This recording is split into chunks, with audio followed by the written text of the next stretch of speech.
Good evening. I'd like to call to order the Committee of a Whole for November 13th. Ms. Boak, if you please call the roll. Councilmember Wood, Here. Councilmember Garza, Here. Councilmember Hussein, Here. Councilmember Spatafor, Present.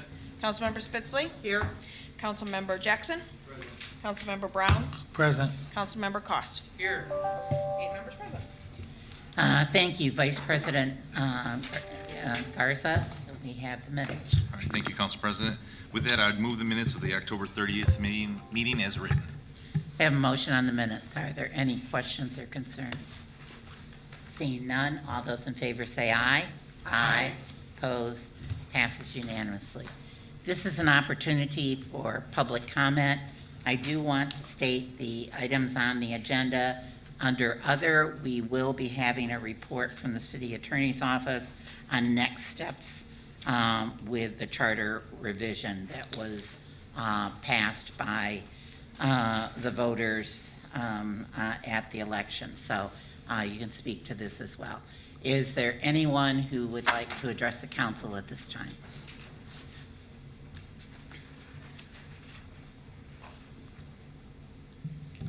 Loretta Stanaway, and my concerns tonight are about F, the sole source purchase for Community Media Department request Dymaxion Development as the vendor for the owner's representative. I believe, and I could be wrong, so somebody tell me if I am, but I believe there's a potential conflict of interest here because to my knowledge, Dominic Cochran from City Media, Jason Gabriel from City Media, and Dominic's father, Thomas Cochran, have had or do have connections to Dymaxion Development. So that may be currently correct, it may not be currently correct, but it's concerning. And also the discussion on the ordinances for the human resources. I'll reiterate there, I think you know my position and most of the speakers who have been up here's position is that we do not want to see those functions diminished in any way, shape, or form. If anything, we want to see them increased and defined so that it's very clear what their responsibilities and their potential powers might be.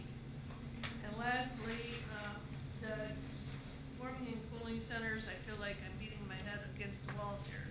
I don't think the administration is hearing us. We have not asked for what he is offering with the $800 million outside contract to the Detroit Rescue Mission to operate a warming center all through the winter season. We have asked for and expected a warming center and a cooling center for approximately 45 days each season to be available when needed for people who don't have means to heat or cool at the appropriate times of the year for financial or power shortage or weather-related issues. Nobody that I know of has asked for a shelter to be operating all through the season or families per se, which that still leaves out individuals who are not seniors, who are not disabled, but don't have the means to stay warm and cool in the appropriate weather seasons and would not still under this proposal. Thank you. Thank you.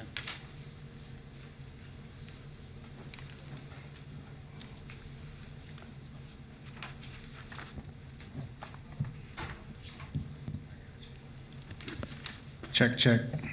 We're good. Thank you. So I have a similar correspondence, but at first I want to talk about, I had planned on bringing an ethics complaint here and dropping it on your guys' lap, but with the, you guys are going to be talking about the charter amendments and so on.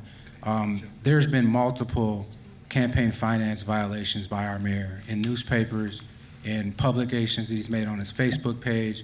We'll be adding that stuff to it, but I think it's time to take some action on that. Even so far as to say that he wished he had put more money behind the campaign to vote no on it in a publication, in the city polls, just out for everybody to see. In the same token, stating that my putting the seal on a flyer might have taken away the government's First Amendment rights to have its own expressed statement. So with that being stated, somebody needs to take a look at that. It's not going to be us this time. But furthermore, all of the conversation in the new, I mean, you might as well cut a ribbon for this warming center because that's really what it was.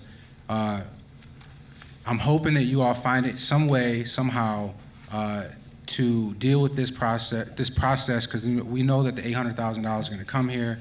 It's going to be earmarked the way that they want to earmark, and it's going to be a vote up or down type situation. So what I'm really hoping is that you guys find in the budget someplace, because even $800,000 is not enough to run this thing forever.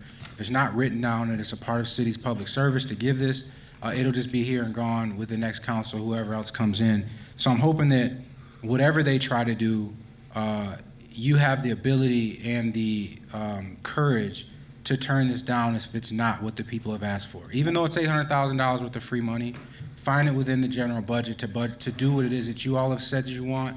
The ad hoc committee that ran amazingly for the homelessness, I mean, you had every advocate in there over and over again telling you all what they want, and not one person has said, Let's Community Center for families only would be the proper way to go, or for 6 months straight.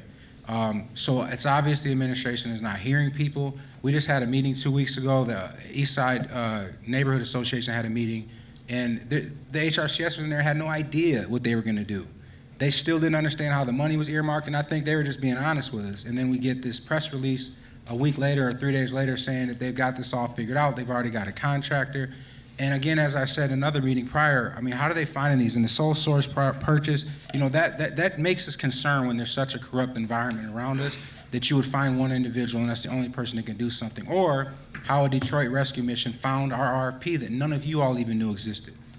So there's something there, right? So I just ask that you all have enough to stand on that and say, hey, you know, if it's not what the people have asked for, we've seen that happen over and over again, that it doesn't matter what the people say, turn it away. Show the state that, hey, we want to do this. This is what we've proposed as a council. This is what the people have asked us for. This is how we like to use that. But use your voice to do that, because I think it's possible. And at the end of the day, we have to earmark this inside of our general budget for years to come. So let's not hang on $800,000.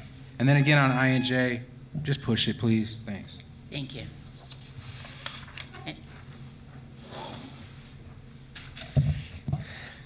So, Can you state your name for the record?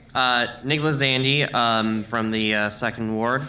I want to make this, so I'm going to talk about a few things. First is the city charter commission, since the people of Lansing have voted in favor of establishing it for the first time in decades, probably. All I'm going to say is we definitely need to have some change in the city of Lansing right here and right now. And just seeing how the city council is structured, where half of them are at large, and the fact that the most recent council election, basically, like the top two candidates didn't exactly get like a majority of the vote, kind of just shows just how awful the at-large really is. And the fact that even though I'm from the Second Ward, I'm kind of sad that the Second Ward's taking up is now the Second Ward that's going to take up way too much of the representation. So, and the First Ward's still going to be left out, so, on the at-large. So that's, so it's weird of me to say something like this, but it's very unfortunate. Speaking of the whole, and because of that, I hope that we get at least, I don't know, 2 to a ward, or split the wards in 2 or something to increase that kind of representation. Speaking of voter representation, I'm going to speak about the polling place changes for precincts 9, 36, and 38. Honestly, seeing all this happening, it's kind of like you're disenfranchising voters quite a lot by just doing that. And speaking from personal experience, since South Washington Office Complex, which is where I vote, is getting torn down, and it's going to have to be moved to somewhere else, probably going to have to share with either 212 or 213 or something, which will be very discouraging for a lot of voters, and also very confusing for those who want to run for precinct delegate for either Democrats or Republicans. So for something like that, it's just, why do you need to change some of these precincts around? It's just very disenfranchising to voters. It's just messing things up. And considering that 211's already going to have to change, probably going to get either split or have to share with another precinct, this is really getting way out of hand. And I just hope that we just stop with this further changing of precincts around kind of thing. Thank you. Is there anyone else that would like to address the council at this time?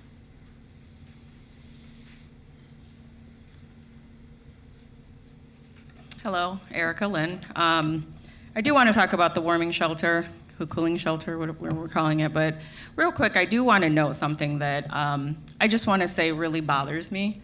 I was sued for using the city seal on a flyer, a seal that arguably we the people own.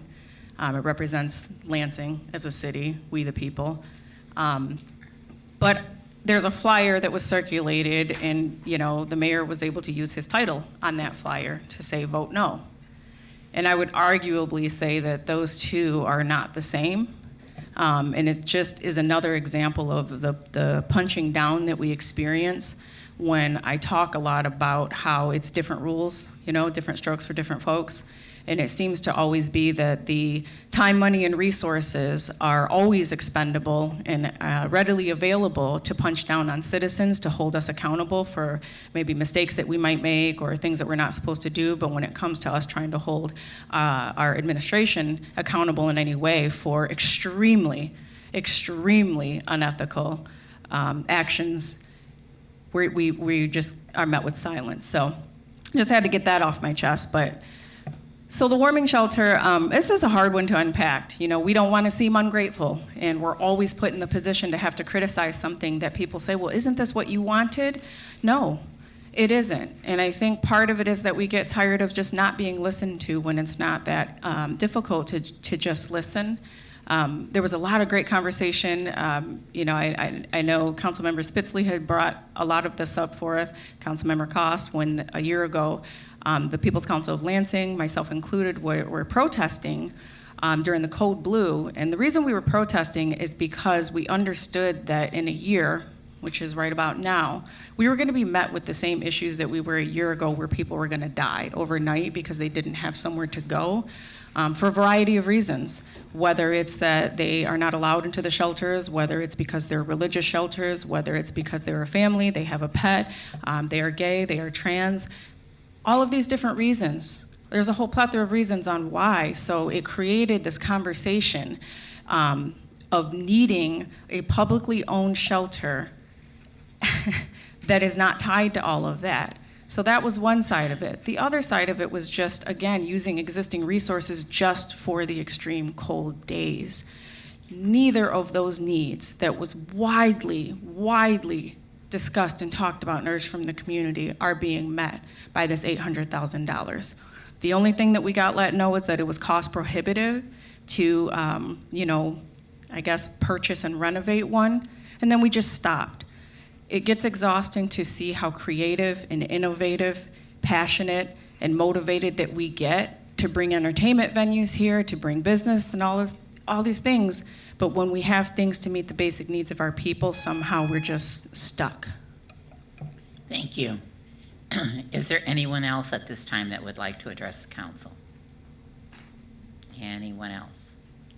Seeing none, we'll move on in our agenda.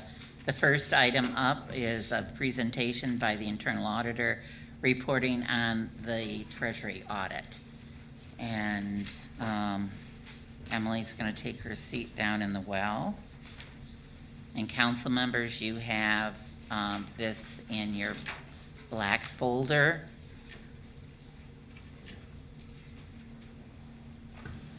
And Emily, we'll turn it over to you. Great, thank you. So I'll briefly go over the top lines of the report that you have in front of you. Can you move the mic just a little closer? Thank you. Is that better? Yeah. Okay, great.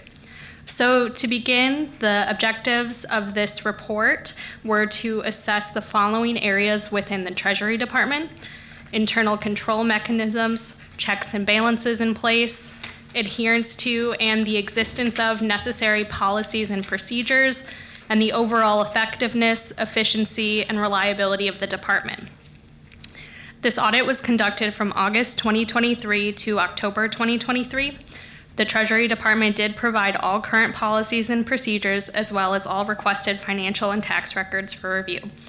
Desk audits were also conducted to specifically review revenue posting process, tax refund process, and the tax adjustment process. Individual interviews were also conducted with employees throughout the department to gain a better understanding of processes and procedures. So now I'll briefly go over the findings. So the first finding is internal control failure, NSF payments. So between September 2022 and February 2023, the city accepted 6 property tax payments that it was notified were NSF, which stands for non-sufficient funds. The city did not bring this to the county's attention until July of 2023. Proper procedure would have been for the bank to notify the treasurer's office within a day or so of the NSF check deposit. At the latest, it would have appeared on a monthly statement, meaning that no NSF check received by the city would have been undocumented after April 2023. The proper procedure is then for the county and city to hold off settlement taxes for 2 months after taxes turned delinquent on March 1st, 2023, to ensure NSFs are accounted for. The city did not make the county aware of these NSFs until July 2023, indicating a failure of internal controls. When the county received notice of these NSF payments in July, they let Treasury and the administration know that this indicated a failure of internal controls and potential fraud. The county notified the state treasury, and city treasury was instructed to inform the city's internal auditor to investigate, which never happened. This came to light independently through the ongoing treasury audit. The 6 NSF checks total $23,488.43. Due to the late notice, the county did not accept these parcels as delinquent and instructed the city to treat these as NSF payments due to the city and not as delinquent taxes. Upon further review, larger issues of fraud are not an immediate concern, although improvements to processes and internal controls are vitally necessary to ensure this does not happen again. Finding number 2, customer service. Strides have been taken to improve the timeline for tax season, but multiple employees have shared that the demanding deadlines have come at the cost of customer service. There were multiple reports of mail and return mail sitting unopened or in the vault for weeks at a time, meaning, among other things, that employees could not tell taxpayers if they had received their payments or not. Not opening mail timely also resulted in multiple accounts of taxpayers incurring late fees that were unwarranted. Many times this was only caught and reversed if the taxpayer caught it themselves. There is documentation of many emails from taxpayers regarding both income and property taxes going unanswered for weeks or even months at a time for issues that are often regarding thousands of dollars. Upon calling the number on the letterhead of tax documents, it is not in service. This issue has been rectified, but the incorrect number went out to countless residents before fixed. An in-source link was added to the Treasury website, and many employees indicated that they were not aware this change was being made and did not know how it worked. There were multiple accounts of finding out about the new system through calls with unhappy taxpayers. The lack of training on the new system meant employees were not adequately prepared to assist taxpayers. Finding number 3, income tax process, new scanner. A new scanner was purchased through grant funding to bring income tax processing services in-house. With any new process, and especially new equipment, a learning curve is to be expected.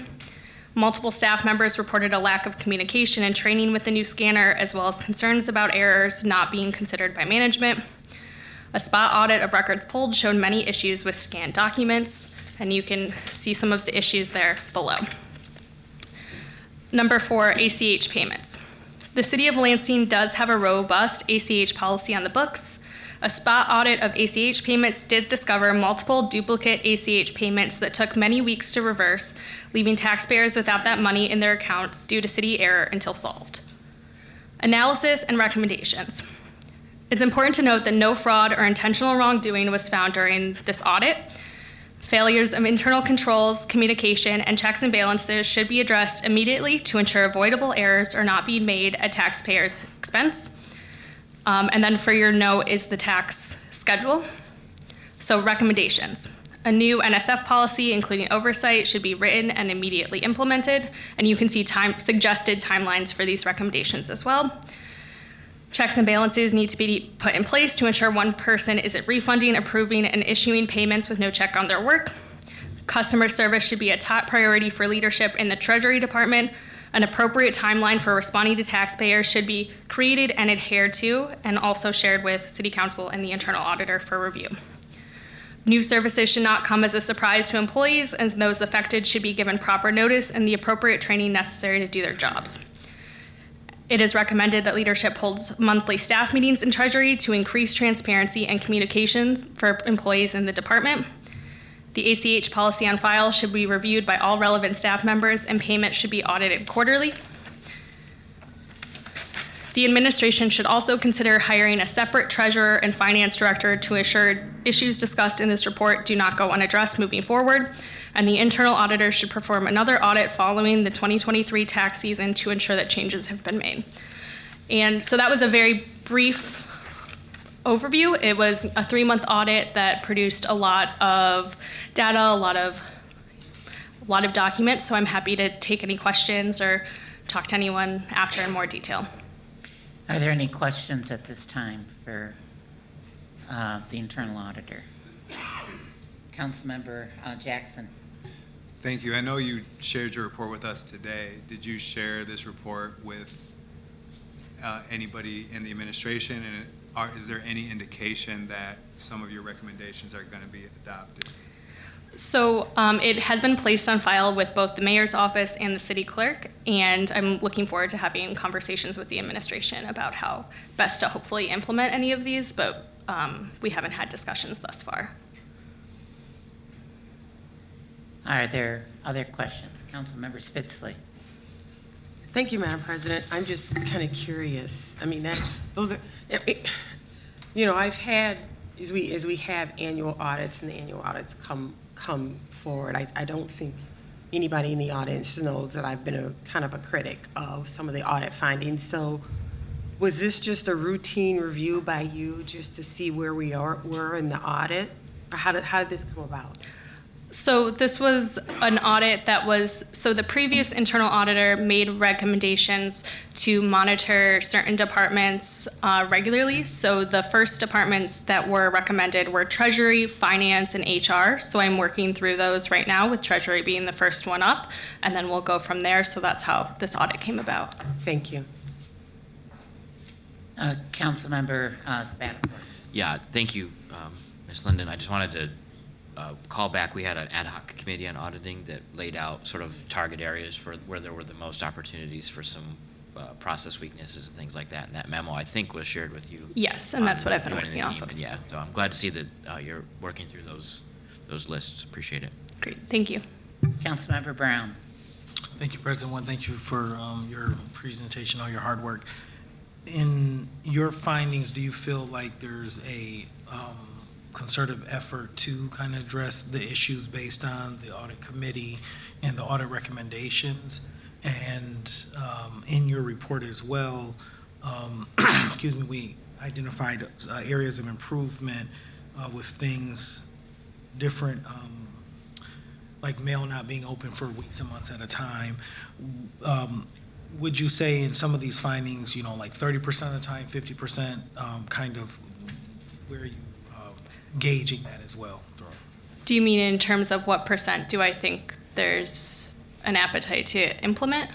Or, I'm sorry, maybe I don't understand the question. No, that's my fault. Let me explain it better. Like, for example, if you did audit finding over,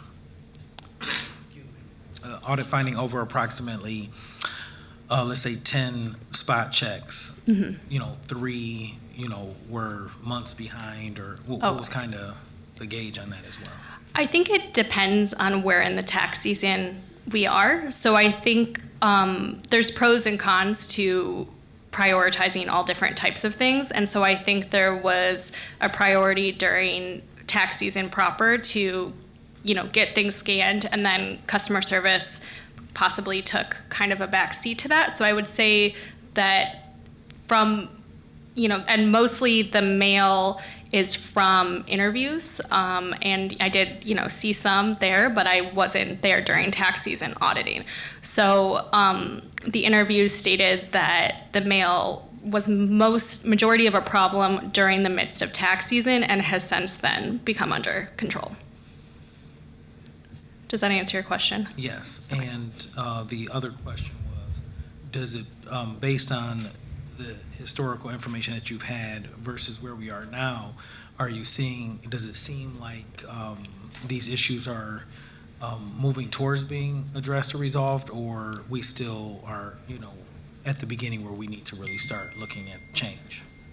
So again, because I did just finish up the audit in October, I think we're kind of at the beginning stages of that. And I think we're getting into a new tax season where hopefully we can implement some, or the Treasury Department can implement some improvements. And so we'll go from there and hopefully re-audit in a year. I think at this point, it's hard to tell because it's been not a lull. They're always busy down there. Everyone in the city is always busy, but it hasn't been the midst of another tax season since this audit came out.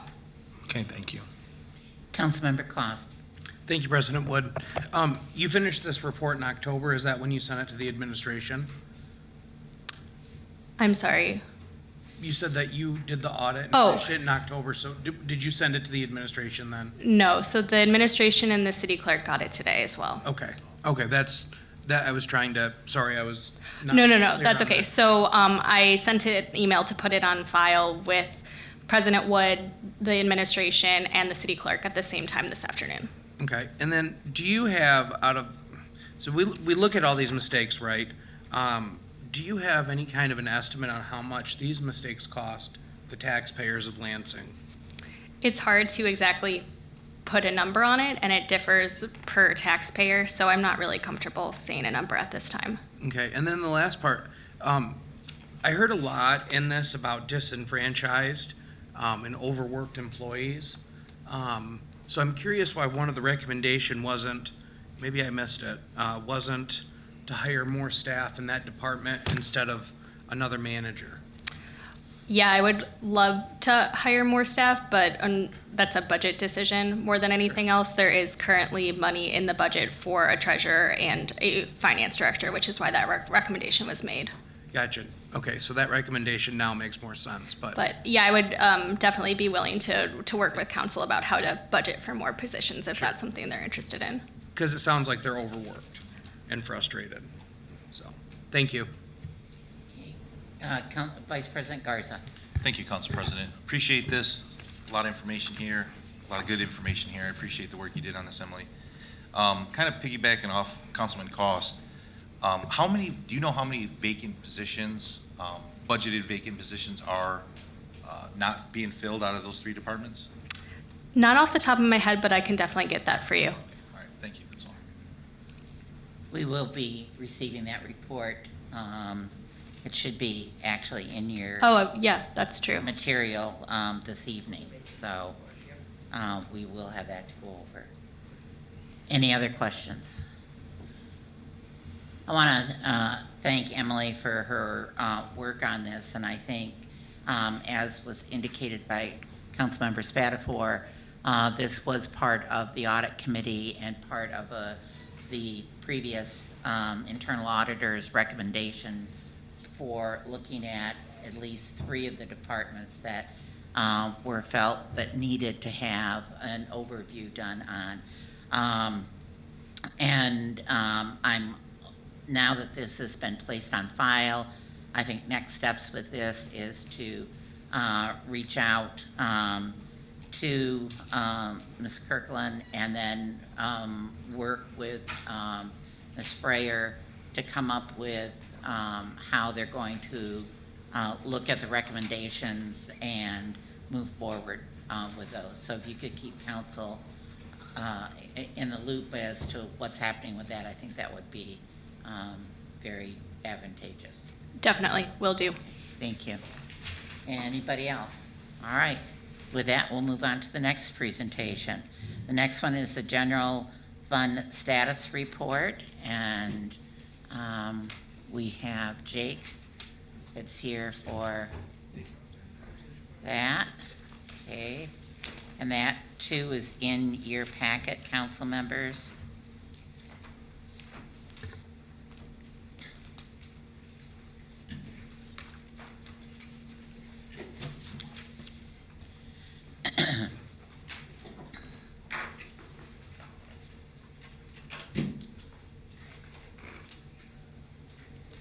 And we'll let you begin whenever you're ready. Yep. So in case you forgot about me, I'm Jackson Mills. I'm the budget analyst. Yes, Jackson. Yep. And I'm Jake Brower, Chief Strategy Officer. Yep. And so this is the first quarter for FY 2024, ending September 30th of this year. So the city adopted a budget of 152.9 million in total revenue and 159.3 million in total expenditures. However, the amended budget has a total revenue of 156.6 million dollars in revenue and 165.4 million dollars in expenditures. The difference between these will be the difference will be made up between leftover ARPA revenue loss money, which is $8.3 million, and use of fund balance, which is $515,000.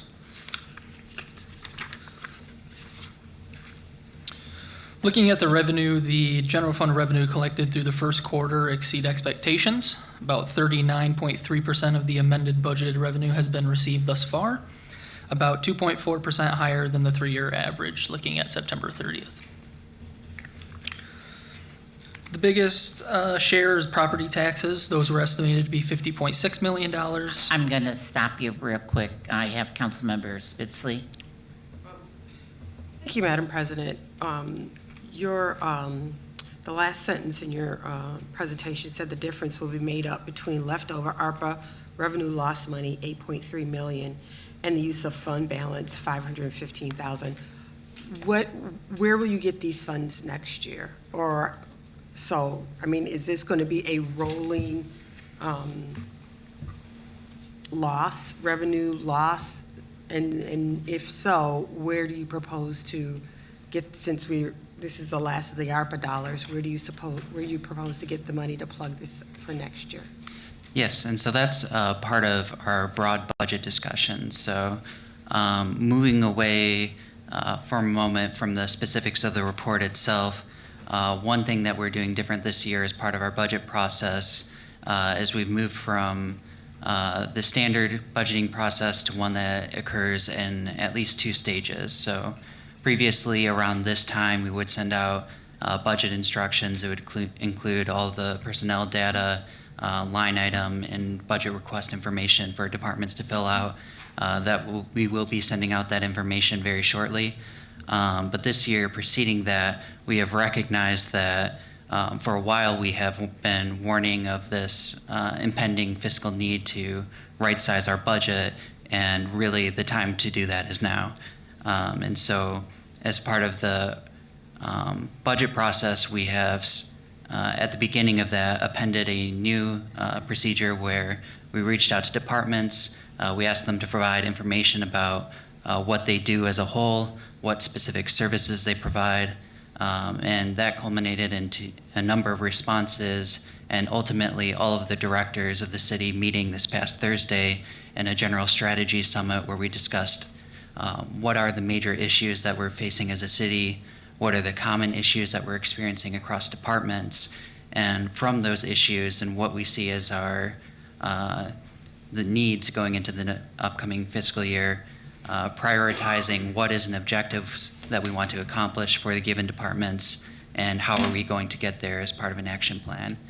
So we've gotten written responses from our directors on those concepts, and we're working on that information. So this upcoming fiscal year, as we send out our budget documents, departments' budgets will be evaluated according to the city's strategic goals very strictly.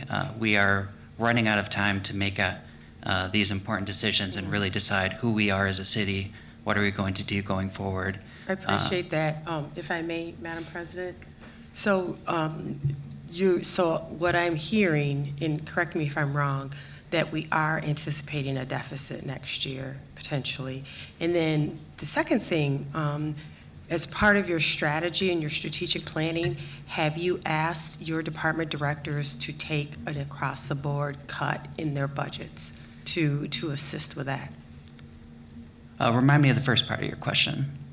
My first part of my question was, are you saying that there will be a deficit in our budget next year? That's the first question. And the second question is, as you said there was a strategy meeting last week with your department heads. Did the administration request the department heads to take a percentage cut in their budget in anticipation of the upcoming budget deficit? No, thank you for restating that. As far as the first part of your question regarding the deficit, you may recall earlier this year around September, I presented a 3-year forecast where I projected this year and the next 2 years, looking at economic conditions improving such that we were around a $2 to $3 million deficit status quo. Our goal, and if I do my job successfully, which I hope to achieve, is to balance that down to zero or even a sustainable positive amount that we can invest strongly in capital projects, necessary infrastructure improvements, and more efficient service delivery. For the second part of your question about across-the-board cuts, we are not there at this time. However, all the directors can confirm that I ended the meeting by very strongly saying that without volunteering these cuts up front, I'm going to be asking for them strongly on the back end. So right now we're playing nice, but by the end of the budget season, if we don't see what we need, we're going to do what's necessary. I appreciate that. Thank you.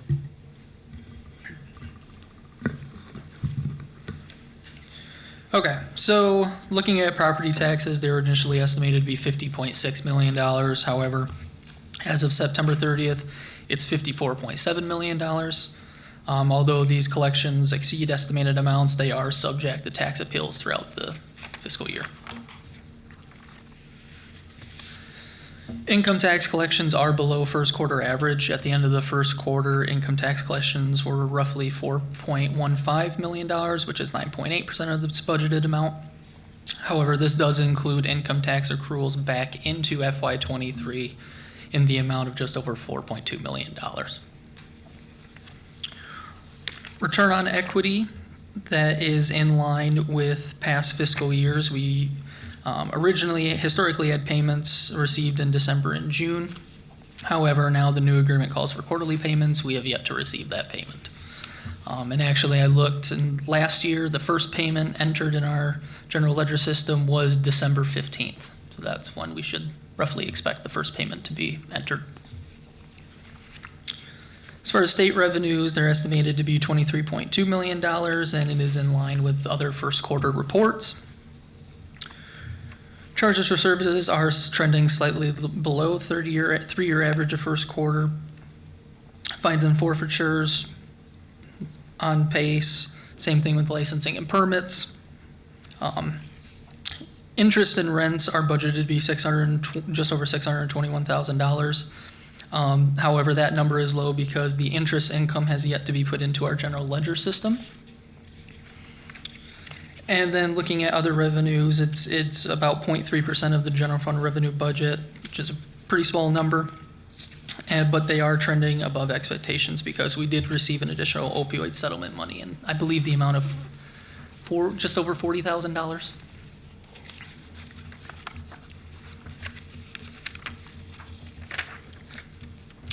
Looking at expenditures, general fund expenditures are trending below the three-year target by about 2.5%. Just kind of looking through the different departments, for example, EDP you can see is over the targeted amount. That is due to both contractual services and equipment rentals going up. I know they just instituted a $15,000 code fee study, which wasn't in the original adopted budget. So that's kind of why the percentage is higher. And as for parks, the contractual services for storm repair. Did you want me to go on to the vacancy report, or we can have? Councilmember Spatafor. Yeah, thank you.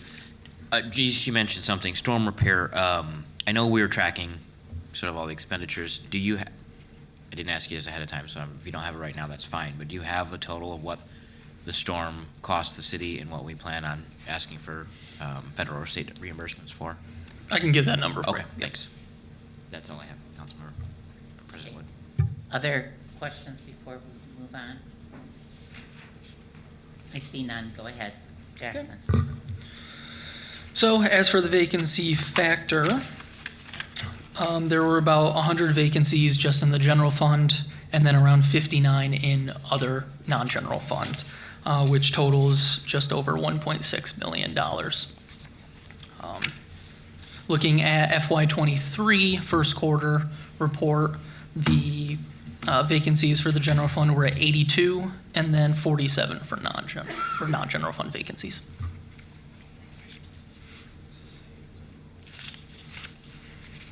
Are there any questions on the general fund vacancies? Councilmember Cost.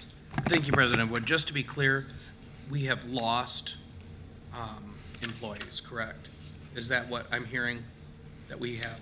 Comparing the two first quarter reports, yes. Yes. Okay, thank you.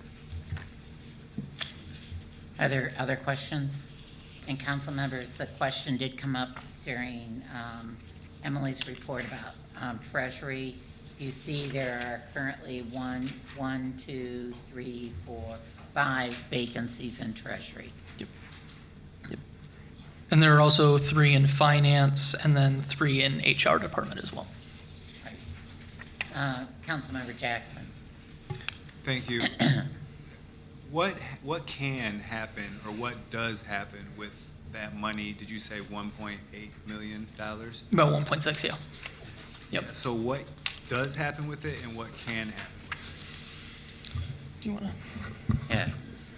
So for the general fund portion of that, we budget a certain amount as a vacancy factor that is simply our bottom line. So as a target, we've budgeted, I believe, 1.5 million this fiscal year that we're just assuming as general fund vacancy savings.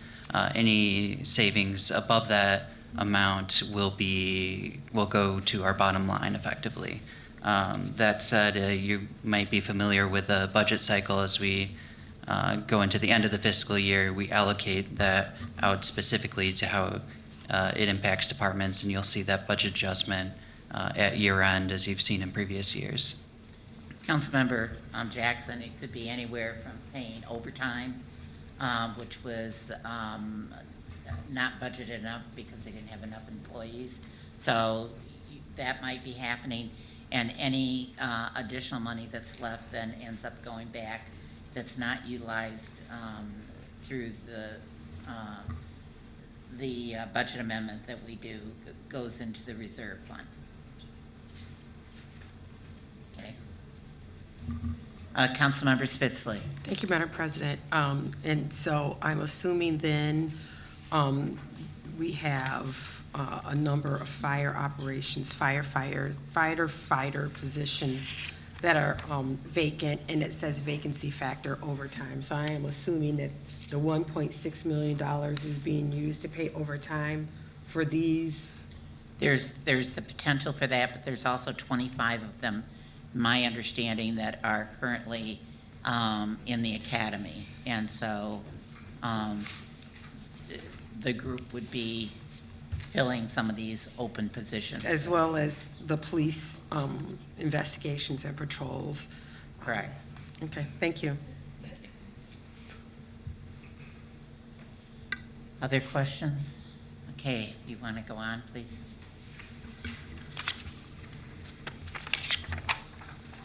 Yeah, so just kind of conclude the report. The administration is continuing monitoring expenditures and seek necessary savings to maintain the vital services, while also making strategic investments to grow the city's economy and strengthen the quality of life for both residents, workers, business owners, and visitors. With the aid of ARPA, the city has been able to restore services negatively impacted by the COVID-19 pandemic.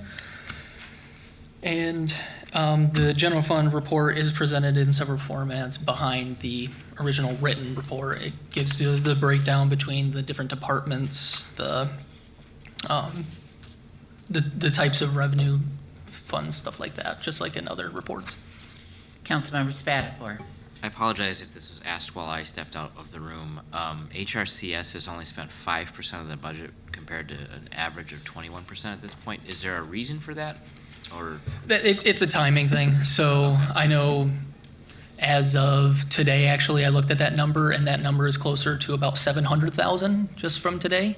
But this report is only as of September 30th, and those contracts were still being processed, so the money hadn't been given out yet. can you contextualize that 700,000? What is 5%? What is 700,000? So what would the 5% have been in dollars?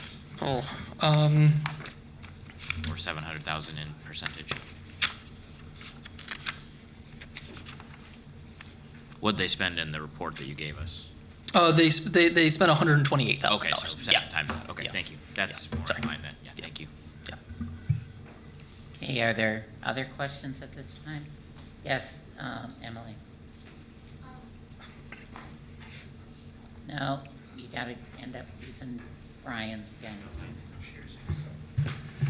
That's what I get for not testing it. So at the time of this report, the return on equity payment from BWL hadn't been paid. Can you just confirm for the record if we've received that as of today? As of today, I'm not sure if we've received it, but we know what amount we're going to receive. Let me see if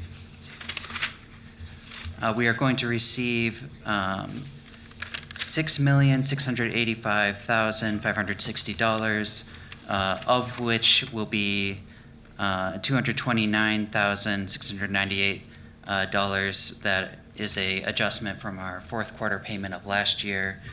So the first quarter payment alone would be $6.455862 million. Okay, do we know when we'll receive that? I mean, it is November. Being November, by contract, we have probably already received it off the top of my head. Yeah, fair. it probably just hasn't been entered into our system yet. That's what I would guess too, but I didn't see it in there. And then have you been tracking the Senate Bill 507 in the state legislature right now, which is the City Income Tax Act Expansion Act? And is there any discussion in Finance and Treasury about the impact on revenue that a bill like that might have? Emily, could you give a synopsis to the council, please? Oh, sure. I can also send an email with the synopsis to all of us later, if that's helpful. But it would just change how city income tax is able to be collected for cities, so. Okay, thank you. What bill was that again, the number? Senate Bill 507. Just wondering if it's something that's on your radar and if it will impact revenue. No, it's something we're aware of. It's a program we'd have to look at. So my understanding is the premise is that it is whether or not to allow the state to assume revenue collection for the purposes of collecting income taxes. I believe Detroit may already do this, and it's been expanded to all income tax cities as an option. I think it's something that we need to look at in more detail before we have a definitive answer, but Cool. Yeah. I look forward to working together on how we can come up with a plan. Are there any additional questions? Jake, I guess my, not a question, but more of a statement. When you were talking about preparing the budget next year and having meeting with department heads and that, I know one of the things that you talked about earlier on was the fact that you asked what services and things like that the departments were responsible for. I think it's extremely important that when we're looking at budgeting and the fact that we might have to reduce departments' budgets, that it's absolutely essential that we have the discussion in the public about what services that the public is willing to do without. Because if you reduce even, I keep hearing about the vacancy factor, and since we haven't filled those positions, why don't we do away with them? It means that those are services that we're going to be doing away with, or the potential of contracting, which is not something that we should be doing. These are union jobs and should remain there. So I would encourage you, as you're going through this budget process, that you look at and you have the discussion in the public, what services the public is willing to do without. No, thank you. Anything else? All right, with that, we'll move on into our agenda, and next is Mr. Kilpatrick. The purpose for having Mr. Kilpatrick down here was we did go through a discussion on the fee process with him before, the recycling fees, and what came up as part of that was a replacement of the recycling vehicles. We did have a grant that came before us, and that raised additional questions, and so we asked if you could come down and speak to that. So we open the floor up to you. All right, thank you for this opportunity to talk with you about this tonight. At the top, I just put some context just so you're aware of various departments and what we look at for replacement cycles. So our default is 12 years on vehicles, and that ranges, obviously, I see patrol cars because of the mileage they get and some of the loss that's incurred with the way those are driven, up to about 20 years, 15 to 20 years for fire suppression, not the ambulances. And then trailers and other things like that are more on the 20-year basis. But it is 12 years in general for our recycling and trash trucks, and you can see kind of a list in your the information that I gave. We have 23 trucks that are used for either trash, recycling, or yard waste, and then one that's used as a small packer for grounds to pick up trash and other things in parks. And historically, all these vehicles were purchased through fleet services, and then the rental rate charged went for vehicle replacement, maintenance, repair, and fuel. And that was changed in 2023, similar to parking and wastewater, that the vehicles then we started to purchase them directly from the fund, so the rental rate went down. Fuel was paid direct, the vehicle purchase was paid direct, and then it's just the maintenance costs that were rolled into the rental rate. And looking back at the replacement, there were years kind of around mid-2000s where we didn't buy any. We had a period where we bought 5. So looking at kind of 2010 to 2022, a little less than 2 per year. And our plan, which was started in 23 and moving forward, would be to replace 2 per year. And at that point in time, within 10 years, the average age, and it's a little bit skewed because the 2 oldest vehicles that we have are yard waste trucks, and they're significantly older than the other ones, primarily because they don't get used all season, and they are also lower to be able to throw bags in. So, it drops significantly when those 2 trucks replace as far as the average age and the maximum age. But in 10 years, if we replace 2 every year, essentially 1 funded by trash, 1 is kind of split between recycling and yard waste, will be down to 9 years as the maximum and 5 years in the average, and that's within industry standards.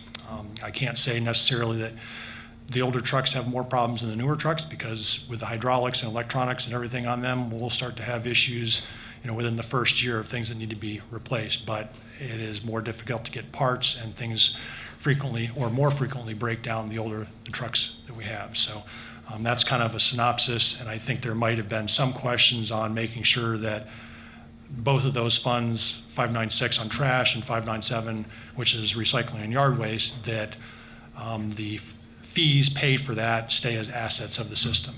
And again, the change going from fleet owning the vehicles and those 2 funds paying for them to now recycling and yard waste and trash will own the vehicles because they purchased them. So that's a little bit of a change. They would have been an asset of the city before, and that is the same with all of our Act 51 funded vehicles, so operations and maintenance vehicles.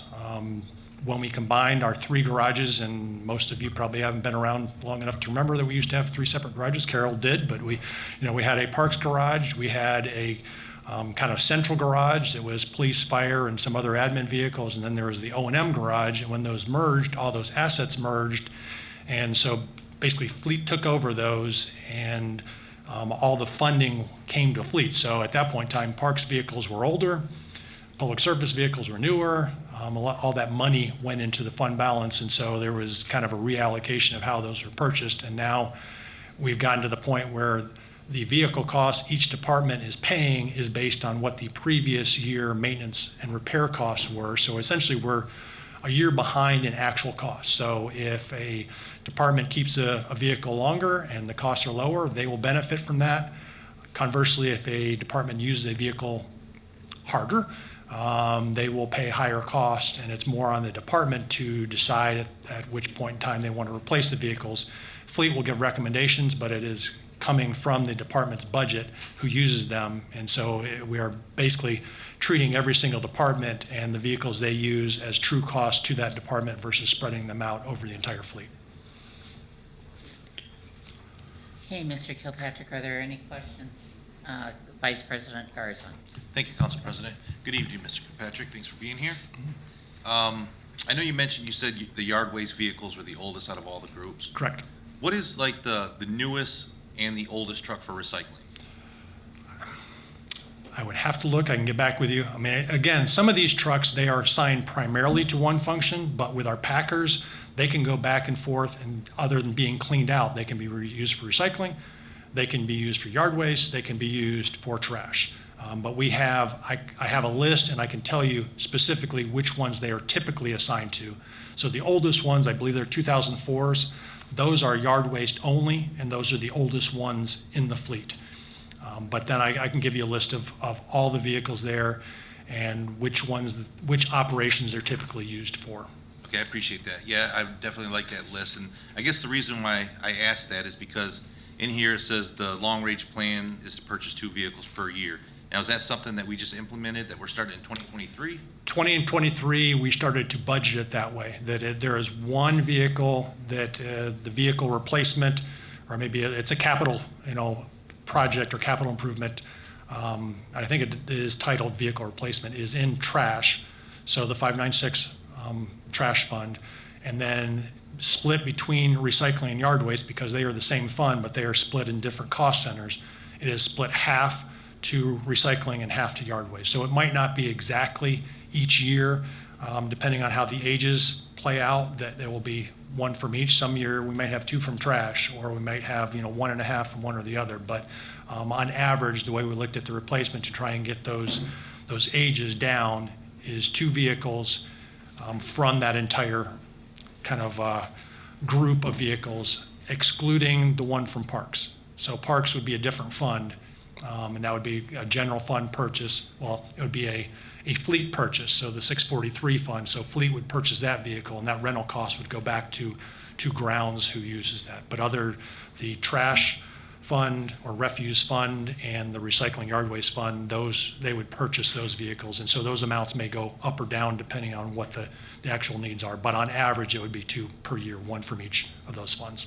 Okay, well, I appreciate that. And like I said, I definitely want to see the list of the years of the trucks, because I want to see how, like a benchmark, where we're at now compared to what you're saying is this industry standard, and how much more work we have to do. Yeah, so by 10 years, we would be within industry standard, which is generally sort of 10 years is the maximum, 5 years as the average. But it ranges from, say, 8 or 9 years to 12 or so, depending on the type of use they get. And I think ours are harder use depending on miles and hours, just because we have shorter duration between stops. So if people are doing, call it more like highway miles, long trips between stops, it's a little different than if they're stopping and starting all the time. It wears harder on the vehicles.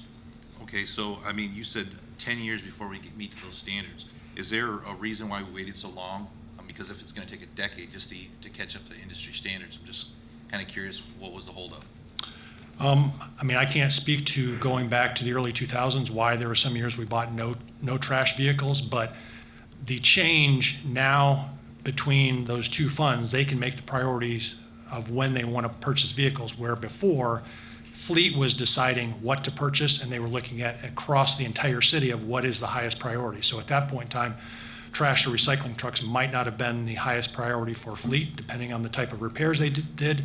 It might have been the highest priority for trash and recycling, but they were not making the decisions of when the vehicles were purchased. So now kind of each department can more or less make the decision of when they want to purchase vehicles and whether they want to follow fleet's recommendation on purchasing vehicles, or they want to kind of change and purchase more frequently or less frequently. So now moving forward, it is in the budget, and those 2 funds control when they purchase vehicles. So it's much easier to budget for them in a kind of more systematic approach. All right, thank you. Okay, I have Councilmember Jackson, then Councilmember Cost. Thank you. When you talk about fee services and a fund for purchasing vehicles, it reminds me about a very concerned constituent that talks about a fee used to do street sweepers? And I didn't hear anything about street sweepers, even though there's all the other stuff. So if you could let me know if there's a fund for that that's supposed to purchase street sweepers on a certain basis. And, you know, I don't know, but there's allegations of fraud involved. So if you have to plead the fifth, you might want to do that as your answer. No. So with street sweepers, those are bought by fleet, and those are essentially call it leased with street funds. And we did have an issue with very old street sweepers. Some of them you actually had to have masks in there because they weren't keeping particular matter out of the cabins. But we have significantly reduced the age of those. Unfortunately, we had one of our newer sweepers that was rear-ended and totaled out on Cedar Street. But we're getting that replaced too, so I can give you the age of those street sweepers. So we're down to 2 street sweepers, but they are newer street sweepers, and we feel that that is sufficient to keep up with the sweeping we need to do. I guess just to follow up, so I guess is there a fund fee that is supposed to be used to buy those things? Or is it something that's discretionary or not? So the fund is the fleet fund that buys those vehicles, and that as long as each department pays what their vehicle rental fee is, they would be replaced within that cycle. So the cycle that was set for a street sweeper replacement would be adhered to because that is built into the annual fee, the rental fee they are paying. But there's not a special fee or fund set aside specifically for street sweepers. It's within the fleet fund, which has all the essentially general fund vehicles, police vehicles, fire vehicles are all built in that same fund. So is it safe to say that you're behind schedule possibly just because of are you behind on the street sweepers? Street sweepers are actually sort of better than average now because of the fact that we've purchased a number recently. We were behind on the replacement cycle for those when we had 4 old ones, and then we purchased 1 and 1 additional. So those are within the replacement cycle right now. They were way outside of it before. I guess last question is, do you know approximately when it became within the replacement cycle? I'd have to find out. It's within the last year plus, but I can find out when we replaced those oldest sweepers, or got rid of 2 of them that were old and got our 2 newer ones. So I do, I can get that information for you. Thank you. Councilmember Cost. Thank you, President Wood. Sorry. So 2 street sweepers, how many did we have 10 years ago running? We had 4 street sweepers. And you think 2 are sufficient now? We used to do street sweeping at night primarily, and now we've switched to multiple shifts. So the sweepers have more hours per day than that they are sweeping. Now, would we like to sweep more? Yes, we have gone essentially from, we used to do local streets 8 times a year, major streets 4 times a year. We've gone down to 4 times a year for majors, 2 times a year for local. And that's, based on budget and staffing. So you need more in the budget for sweepers and staff because 2 is not a sufficient number then? It depends on what people, feel is sufficient. I look at my gutter, it's not sufficient. It's bad. I think a lot of this is priorities. Where are the priorities for a city? I would say that we need more money for roads, we need more money for sidewalks, we need more money for sewers, we need more money for everything. And so probably more for trees to replace, street trees. But I think we are meeting what we thought were at least acceptable standards. If council feels these are not acceptable, then yes, we would have to look at probably at least additional staff, maybe additional street sweepers to be able to increase the level of service for street sweeping. Look, I'm just trying to help you out. You got 23 trucks, excuse me, 22. Do we have staff for all of those? At the moment, we do, when our positions are filled. Okay. We have times when people are off or, they're sick or vacation or something, and we are pulling staff from other work groups within operations and maintenance. And that is why when staff come on as a seasonal with a CDL, if they have that, or first time for the city, we actually train them with refuse and recycling so we can pull them as necessary to run those routes. So I would say having more staff would be great, especially on that trash side. So if people are off, we are not pulling from other work groups because we'll pull from, the street crew or a sewer crew or something else, which means those crews are short those days just to make sure that we can keep up on trash and recycling and that does not get behind. Are we still having conversations about universal trash as a future option to keep things going? We are looking at that. I mean, obviously that's a policy decision and discussion with council. I think long-term, that would have benefits both for the streets themselves, for the residents, and especially if we would be able to kind of move from a fee-based to on people's taxes, then we would not have to, a lot of times we will have on our repossession list about 900 carts each quarter, and some of those are repeat customers that probably the people that can least afford to have their trash taken away from them, and we don't make money on that. I mean, we lose money every time we have to pick up a cart, charge a late fee, and drop it back off. We would much rather have that all taken care of and make sure that everyone in the city has trash service so that the streets or your neighbors or the park or the QD down the road does not become your trash service or your recycle bin. So that is something I think long-term really is beneficial. That those do turn into the trash bins, absolutely. Last thing, do you know what is in the account 596 and 597 money-wise? There is a fairly significant fund balance right now. I'd have to pull and see. I think what I've. If you can get back with me, that'd be great. Yep, and Emily can probably do a better job, or Jake or Jackson. But for the layperson approach, what I've always been told by our budget folks is if we look at equity and pooled cash, that's essentially our savings account.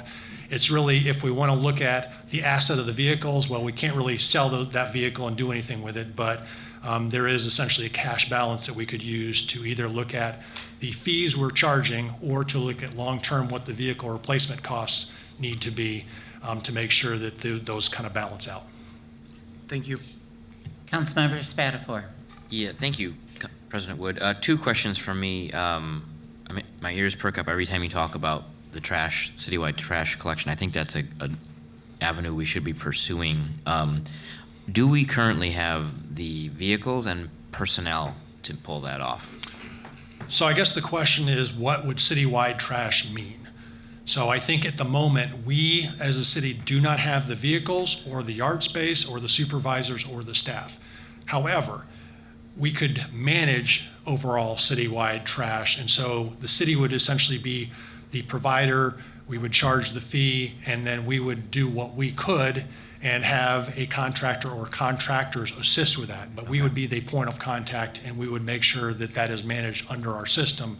And that would be something that short-term we would need assistance. And then I think long-term we figure out one of multiple ways. Either we say the status quo with the city doing some and a contractor or contractors doing the rest of it makes sense, or we take all of it or we take none of it. At this point in time, it is not efficient for the city to do trash service because we're jumping by multiple customers. It's not efficient for the private contractors to do it, and it's not efficient for us the way we're billing too.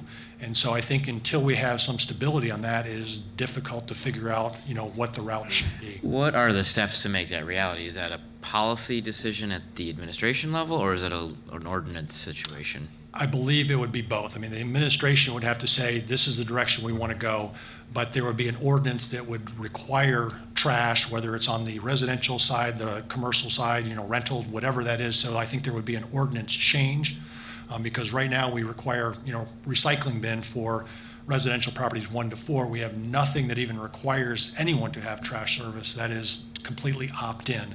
So that would be something that I think council would be involved with, and then we would have to figure out what the best direction would be. I mean, I'd love to say, hey, the city should take it over, all of it. I can't say right now what our costs would be compared to the public or private side, and if we even have enough space down at O&M for all those packers, and whether we can get staff long-term, because although we're kind of fully staffed now, our workforce is aging and it is more difficult to find commercial driver's license employees that want to work for the city with our wage scale versus what they can get on the private side.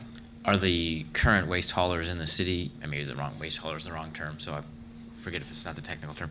Are there current vendors that work with us that are willing to go down the road of that kind of joint venture? I have broached that subject with at least one, Okay. and it was a year or two ago. And, obviously on the private side, they would want all of it. Right. And on the city side, we'd want to control all of it, and I think we'd have to have those discussions. But I know at least one that has most of the business in the region would be able to step up. Otherwise, there are other providers that could come in, but they don't have a significant presence in this area right now, so they would have to change their model. And correct me if I'm wrong, but to collect trash, garbage, refuse, non-recycling in the city requires a license from the city? Correct. Okay, so their licensure is what allows them to collect in the city? Yes. Okay. All right, well, I guess I know I have a project for next year. I heard Okay. Patricia saying amen, but she's not going to be. I have Councilmember. I got one more question, if I may. Pardon? I got one more question, if I may. Okay. Sorry. What- Real quick, we're talking just about vehicles and mostly been in recycling and trash, but where are we at incorporating more electric vehicles into the fleet? We are looking at that. Okay. On the heavy vehicle side, we've looked at that, and right now, they do not have the number of hours that we need for a shift. So on the trash side, a packer can make it 6 or 8 hours. We will drive 10 plus. And so we would have to have 2 electric trucks. You can't just plug them in for half an hour and they're ready to go. In fact, New York City actually did a test with trash trucks, and they also use them for plowing.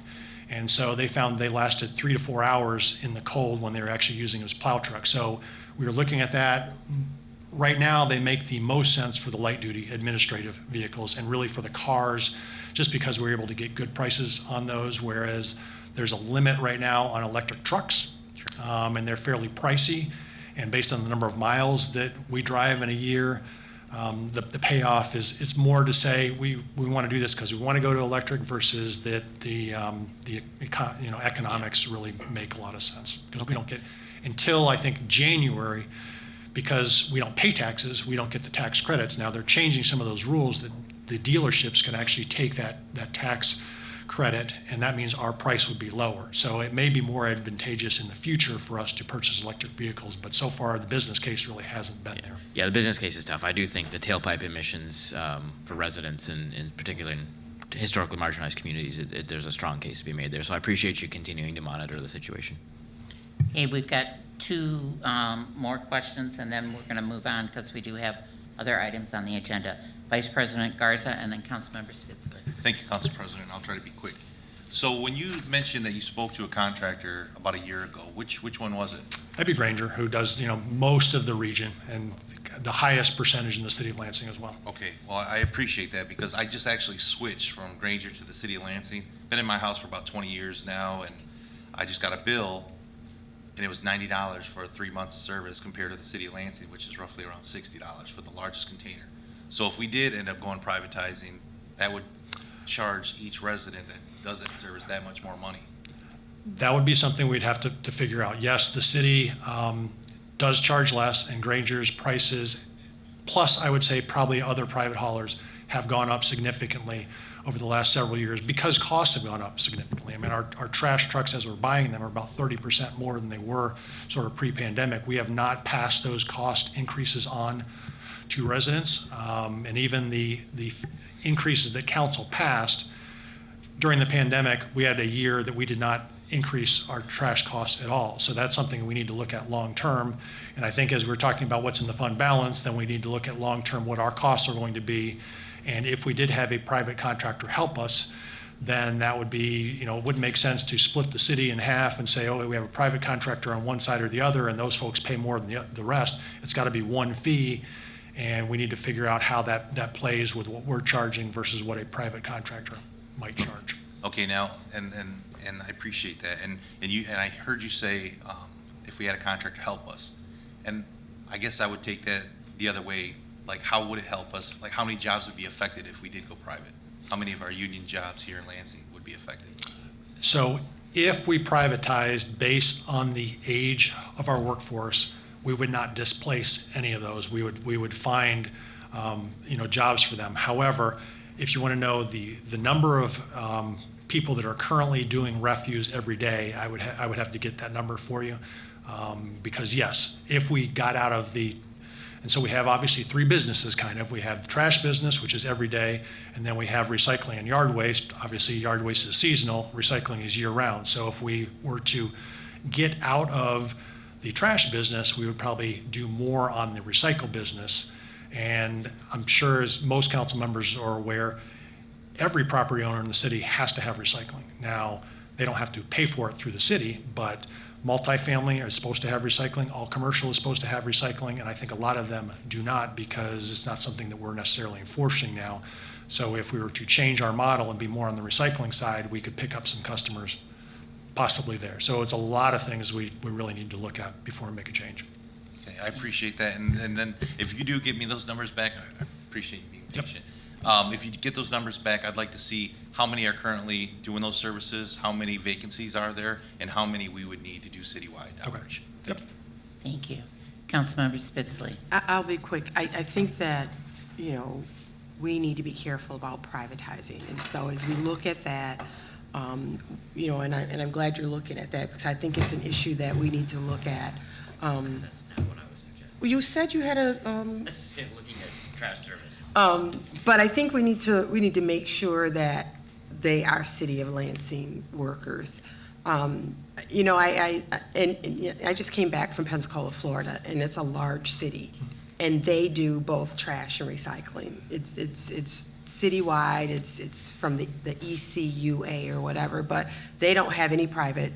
And it is easier. It's one truck that comes through. You don't have multiple trucks. The other thing I think, you know, and I think we sent a note is looking at how you guys in public service can coordinate with code enforcement so that when there's a small item, a couch or whatever on the curb, we're not charging that resident $800 to pick up that couch, but that there's some communication between you guys and code enforcement to where it ends up being the price of a tag, which is $35. And I know that that can be done. And I'm hoping that as we look at all of this and look at, you know, when we bring the trash in, we look at also looking at how we can be more efficient and save our residents dollars through that process as well. Thank you. Thank you.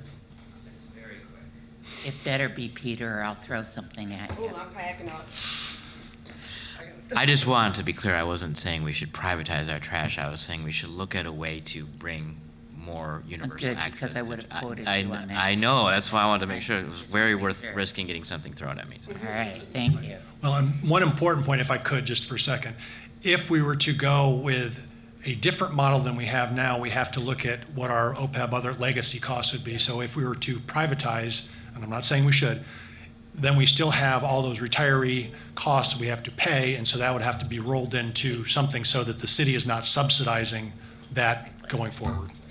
Okay, thank you. Thank you for being down here. We're now to the next item, and that's the city clerk. This is on the polling places.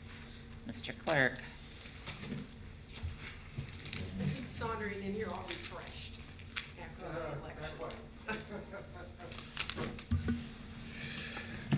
Good evening. So what I've brought forward, several of our polling places are not going to be available or no longer available as voting locations. One of them, the Lansing School District Administration Office. When we moved there, I thought it would be a good location. It turned out to not be a good location. I definitely got some feedback from voters that it did not work out well for them. So we will be going back to where they previously voted. The First Presbyterian Church is the proposal. Willow School will be decommissioned and will be unavailable for several years for any use.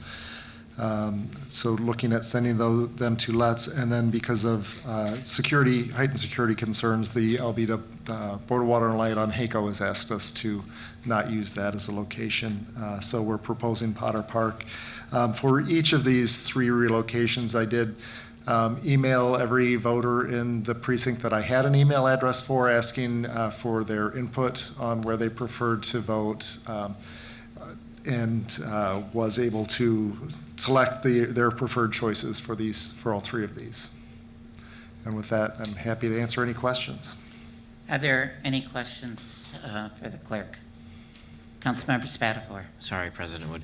It's okay. Mr. Clerk, thank you for taking this forward. This is not really about these particular precincts, but I noticed more and more we're seeing fewer and fewer voters. Are we looking at like any more election precinct consolidation? What was the percentage? What was the percentage of AV versus or early voting versus day of? Vote by mail was 85% in the August primary and 75% in the November general election. And with consolidations even, we saw a range of, I think, between about 48 and about 250 per site in the November election. So yes, we are looking at additional precinct consolidations. You know, I'm always mindful of scarce financial resources. Each polling place we put out there, it involves delivering equipment, a team of election and workers, which is actually one of the most expensive portions of the election. So yes, we are looking at some consolidations. Is 2024 probably going to be the test case for what turnout's going to be, High Point? I am looking at some consolidations in advance of 24, so yes. Thanks. Okay, any other questions? Vice President Garza. Thank you, Council President. Well, with that, I would move the resolution to change the polling places, precinct 9, 36, and 38, which affects Ward 1 and 4. With that, I'd move that resolution. We have a resolution before us that will be on the agenda this evening. All those in favor say aye. Aye. Opposed? Passes unanimously. Thank you. Thank you. Next is our sole source community media. Dominic, if you'd please come forward.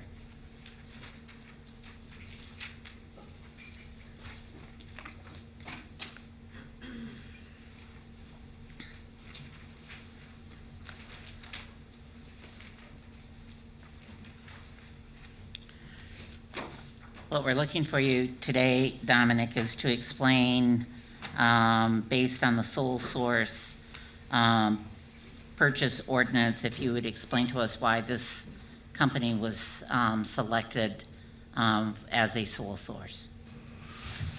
Sure. So I'm assuming you all have the memo in front of you too? Yeah. Okay.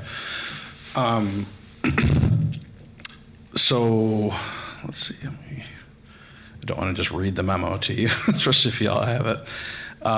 Basically, what happened was the city went through the entire process for the public safety development in terms of the finding owner's representation. Also, I just wanted to clarify, the last meeting you mentioned the general contractor, that is not what this is. Oh, okay, cool. Just wanted to make sure. It's this firm's job to work with the general contractor and architect to try to keep everything on budget. Yep. So the compensation for that project was determined using industry standards, being the 3% of the budget with a cap. Having a cap, of course, aligns interests. When you have a percentage-based compensation, you don't want it to have no ceiling. And being that it's this firm's job to keep the project on budget and on time, we want to make sure they have incentives to do that. Sorry, was there a question? No. Oh, okay. Go on. Okay. So they had involvement from the project, when we put it out there that we were going to be building a concert venue. We were approached by quite a few projects. One of the things we looked at was the Cooley Masonic building a few years ago, the empty parking lot where the Boar's Head was on Grand, some other city properties. Dymaxion brought this project to us as a traditional development, and it was chosen that this was the location that was most desirable. And the form factor that was most desirable, also being a hybrid adaptive reuse of using the existing building that's on the site, plus new construction going north, having it be a gateway to the city. So this location was deemed to be the most desirable. And they, of course, had already been involved on that site with the private developments around there. And it was originally proposed as a traditional development where they would be building it for the city, and then at the end, the city purchases it or the keys go to the city. But because of the way the bonding resolutions were worded, basically it was told to them, we can't do it this way. The city has to own the project from the very beginning. That's why the city purchased the parcel instead of them purchasing the parcel and developing it and selling it. So through that entire process of all the pre-development work, all the planning, it was determined that they obviously had this really specialized knowledge of this project, being that it was going to be a project that they developed. So in order to streamline and make sure that we could stay on time and on budget, instead of having somebody start completely from scratch, that specialized knowledge was deemed to be valuable enough to justify a sole source contract. Councilmember Spitz. Thank you, Madam President. So I'm looking at the Lansing Municipal Code, 206.05. And I'm looking at the criteria to be followed by the director in determining that there is only one source for supplying the requested supply, service, or construction items. And it lists a number of those. And then I'm looking at your email that you sent to the mayor, and your justification doesn't include any of the criteria that's in the municipal code. But what it does say is Dymaxium has been involved in projects since its inception and prior to the city seeking or securing any of the millions of dollars in federal and state grants for the Ovation construction project. I'm sorry, that some of it was done without compensation. And so is that the justification, is because they had did some stuff previously without compensation? It wasn't that it was because there's no compensation. It was because, like I said, I didn't say any, I said without compensation. Yeah. So it was because, again, the project was originally brought to us as something that they were going to own and develop, and then ownership would transfer at the end of the process. That's why they were doing that. That's why they weren't being compensated for that work, because it was kind of their project. So when the city determined that we must own it from the very beginning and not do that kind of thing where they develop it and then transfer ownership, that all that work that they had done for their project has a lot of value. They spent a lot of time and effort doing all of that. And I apologize, I don't have the ordinance in front of me, but in the next paragraph, I thought one of those bullet points, and I don't know if the wording is exactly right, but the specialized market knowledge. Developer who can best represent the city consistent with ordinance 206.05C, parent 2, parent 4, parent 5. But simply stating that doesn't mean that you have provided the justification. Right, so earlier in that paragraph, though, I mentioned that the level of specialized knowledge that they had developed by working on the project already. And I thought that, like, specialized again, I'm sorry, I don't have the ordinance right in front of me, but some unique or special market knowledge was one of the criteria too. Special market conditions exist, is what it says. I was just asking the question. So, sure, yeah. And I guess are we to the fact that the sole source didn't come before us? Or are we still talking about other stuff? Yes and no. And the reason I say yes and no is the way that this had been delivered was Greg Venker brought this to Sherry in a memo form, also supplied it to, we later found out, to the clerk.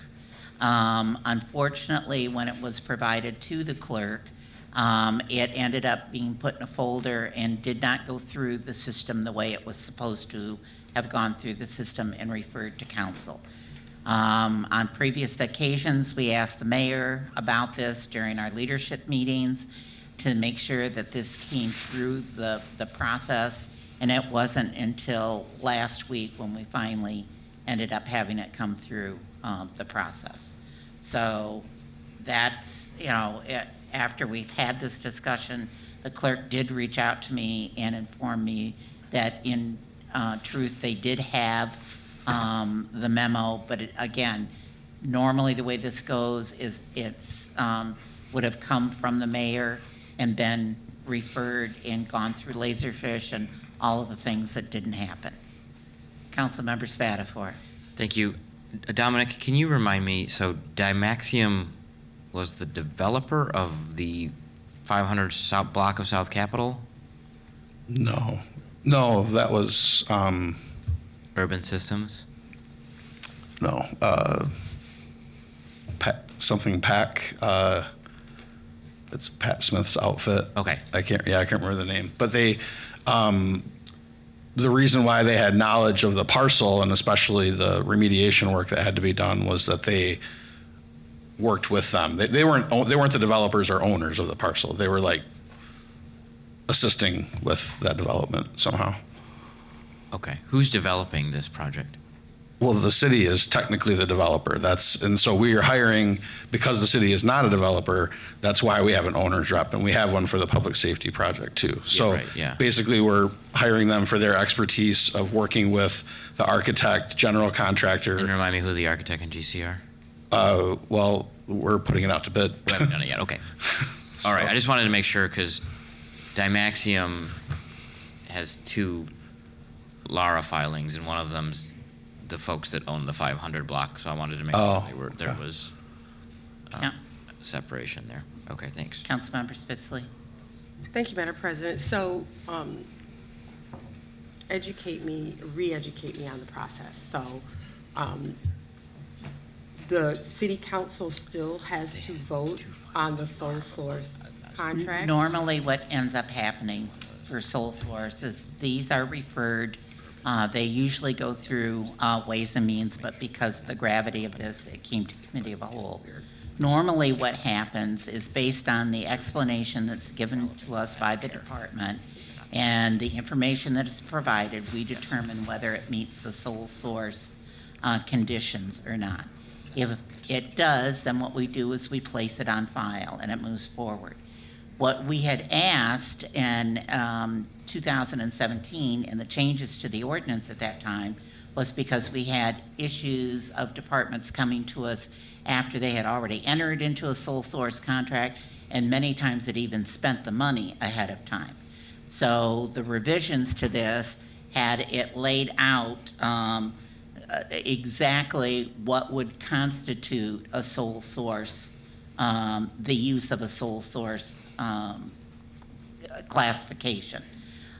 So that's the process. So council has the option of not placing this on file, and as a matter of fact, I do have a resolution that I'll be passing out after you're done with what my concerns are. Thank you, Madam President. So, I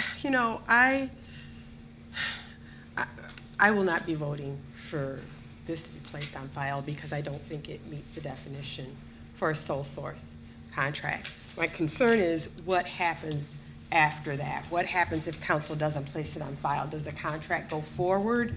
What happens? I had asked the city attorney, and thank you for this, Jim, because my concern was because we had not heard, because it hadn't come before us, I'd asked questions, was the contract currently a valid signed contract?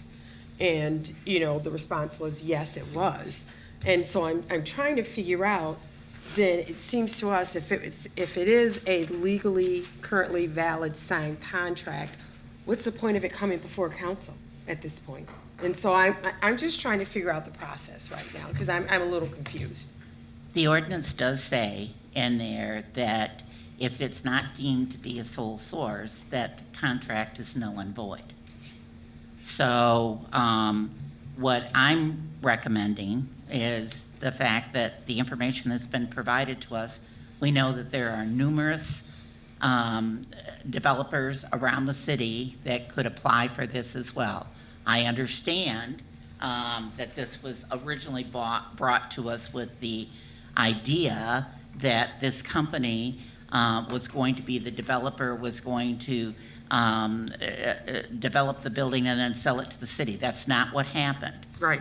So, And the fact that they, because, and I don't mean to interrupt you, Madam President, but it seems to me the focus here is that because Dymaxium has assisted the city at several points without compensation, in navigating these applications and in designing the various iterations of the project prior to the model that it is now ultimately being brought forward. But that's not the city's fault that Dymaxium made a certain investment. But that is not a criteria, according to the municipal code, for them to be awarded a sole source. Correct. And my feeling, which, again, Mr. Cochran just talked about, was we haven't hired an architect yet. So if we haven't hired an architect yet, then I'm not sure why we can't go out to bid on this, the administrative manager for this. So. Don't we have an administrative, don't we This- have a manager this- already in the citywide that city, does that? In the city. Well, it's a city project. Yeah, I don't necessarily disagree with you. Okay, thank you, I'm done. Okay. Thank you, Madam President.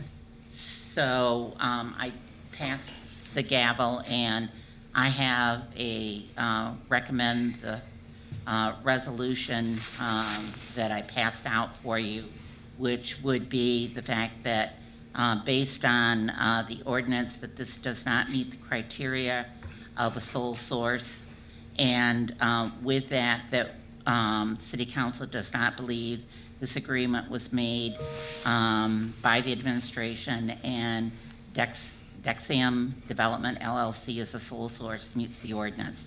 And that with that, we ask that the city go out for a bid on this. And I would move that resolution. Okay.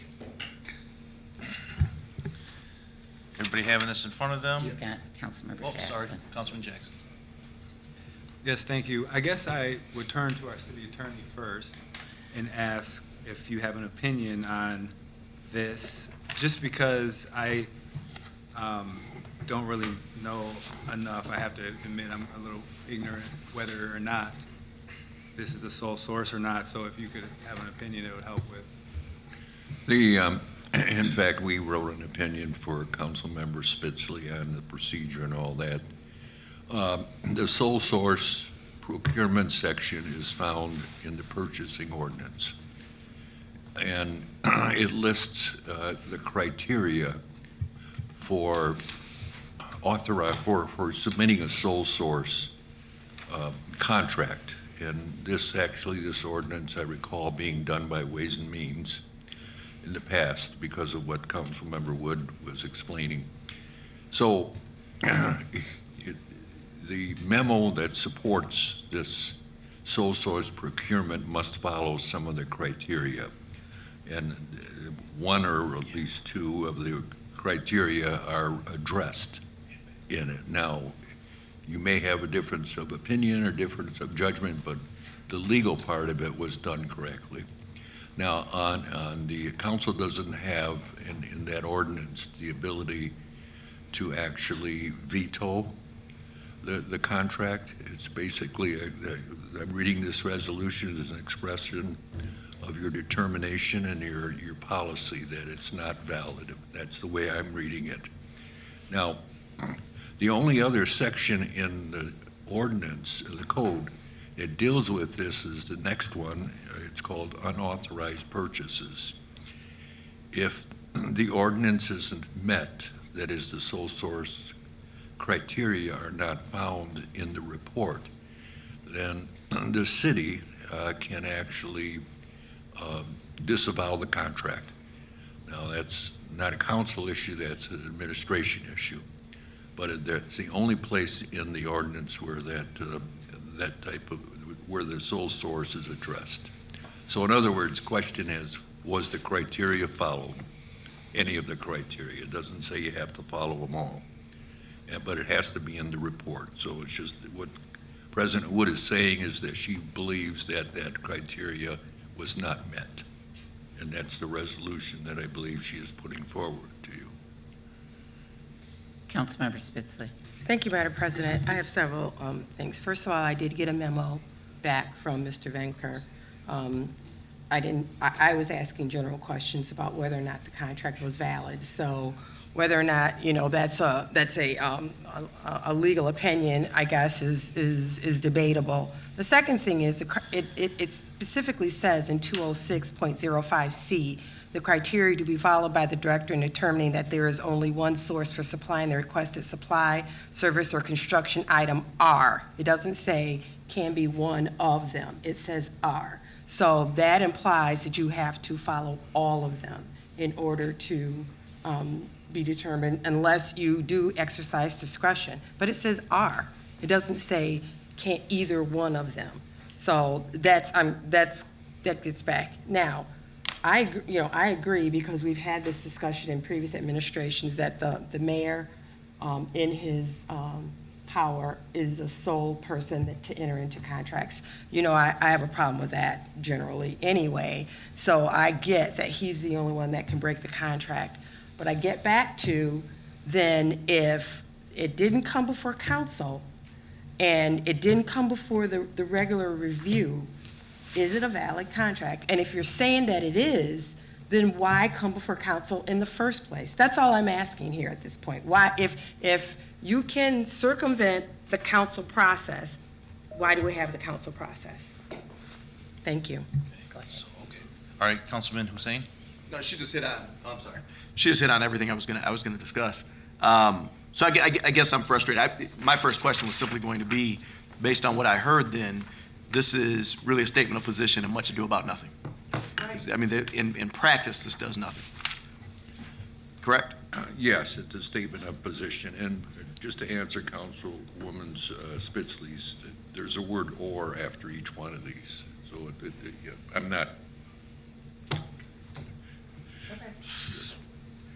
Yeah, and then, I think it gets back to, the question of probably why we had a successful ballot initiative.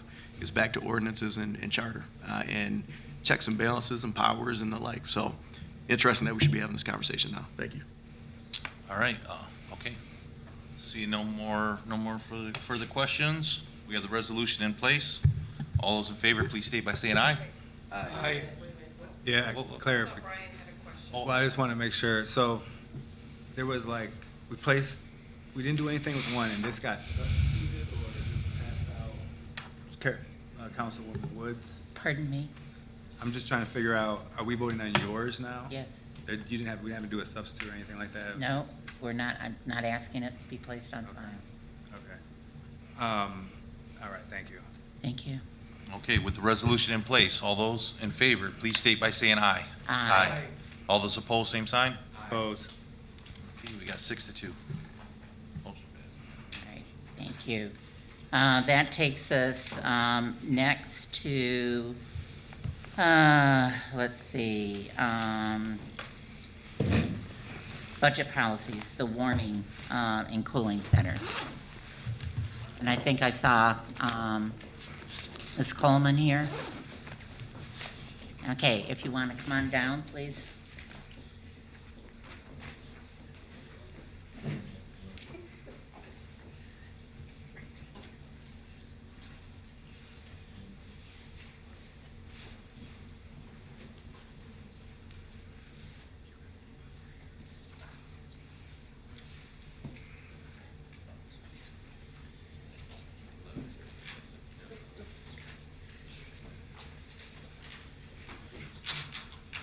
Okay, we had the report that had been supplied to us by Mr. Lawrence about the warming and cooling centers. We know this has been on the agenda, but we've had some packed agendas and getting to it. Since then, there has been a press release that was done indicating that the city has entered into a contract for the warming centers, and that this would be at the Let Center. So if you could bring us up to speed on what's going on with that, and then we'll open it up for council members' questions. Ms. Coleman. Good evening, Council. I believe the last we were to meet and talk about this, we ended up having to adjourn early, and I wasn't able to come back immediately because I had training. But at that time, I was prepared to share with you that we had put together a request for letters, proposals, and sent them out so that we could get bids for the warming center. Since that time, we've identified the one warming center that we're going to work with, and we're prepared to open up the warming center on November 27th, which would be in keeping with our overall plan, and that is to provide warmth, shelter, and a sense of security for those folks, families specifically, who are outside. So the one question I've been asked by different council members and the public, is this contract that was signed, is it for the money that had been appropriated during the budget, or is this for the entire amount that was appropriated during the budget and the $800,000 that's part of the appropriations from the state? Okay, let's see if I can answer that one properly. The monies to take care of the warming center for this year was intended to come or be funded by the state. However, the state's funds are not available right now. And so we're going to move forward with this plan using the $103,000 that was budgeted in our budget, along with the $151,000 that was provided us by council from the mayor's budget. That doesn't answer my question. Did you sign a contract that included the $800,000 that was appropriated from the state? No. Thank you. All right. With that, opening up for questions, Councilmember Spitzley. Thank you, Madam President. Thank you. I guess for me, the question is, and I think it's more for a legal question, as a city government, and we are very specific on who we're going to accept in the shelter. I mean, I'm not going to talk about the other thing. That is what it is. And so, are we? What's the question? Are we opening ourselves for any legal challenges if we're only, because we're a governmental entity and we're only accepting a certain subset of people in the shelters? I mean, these are, yeah. Well, the question is whether it's equal protection or discrimination. Yeah. And we haven't been, nothing has been brought to our attention. My understanding is the Detroit Rescue Mission doesn't follow the same protocols that the Lansing Rescue Mission follows. That's correct. And I agree, and I get that, but we are the city, and we're contracting with the Detroit Rescue Mission. It's going to be in our city buildings. We're only going to accept families and seniors and folks with disabilities. And so are we, because we're the contractor, are we opening ourselves up? Because according to the press release, we're only accepting a subgroup of Lansing residents. Anyone can challenge that. You have to be objective, have a rational basis for making that selection. Yeah, I mean, and I think, ultimately. We need to express that. Ultimately, that would be my concern, is that, I understand that there is a need, but the Lansing Rescue Mission just, expanded for families. But what do we do for the single men and women who also need shelter? And so,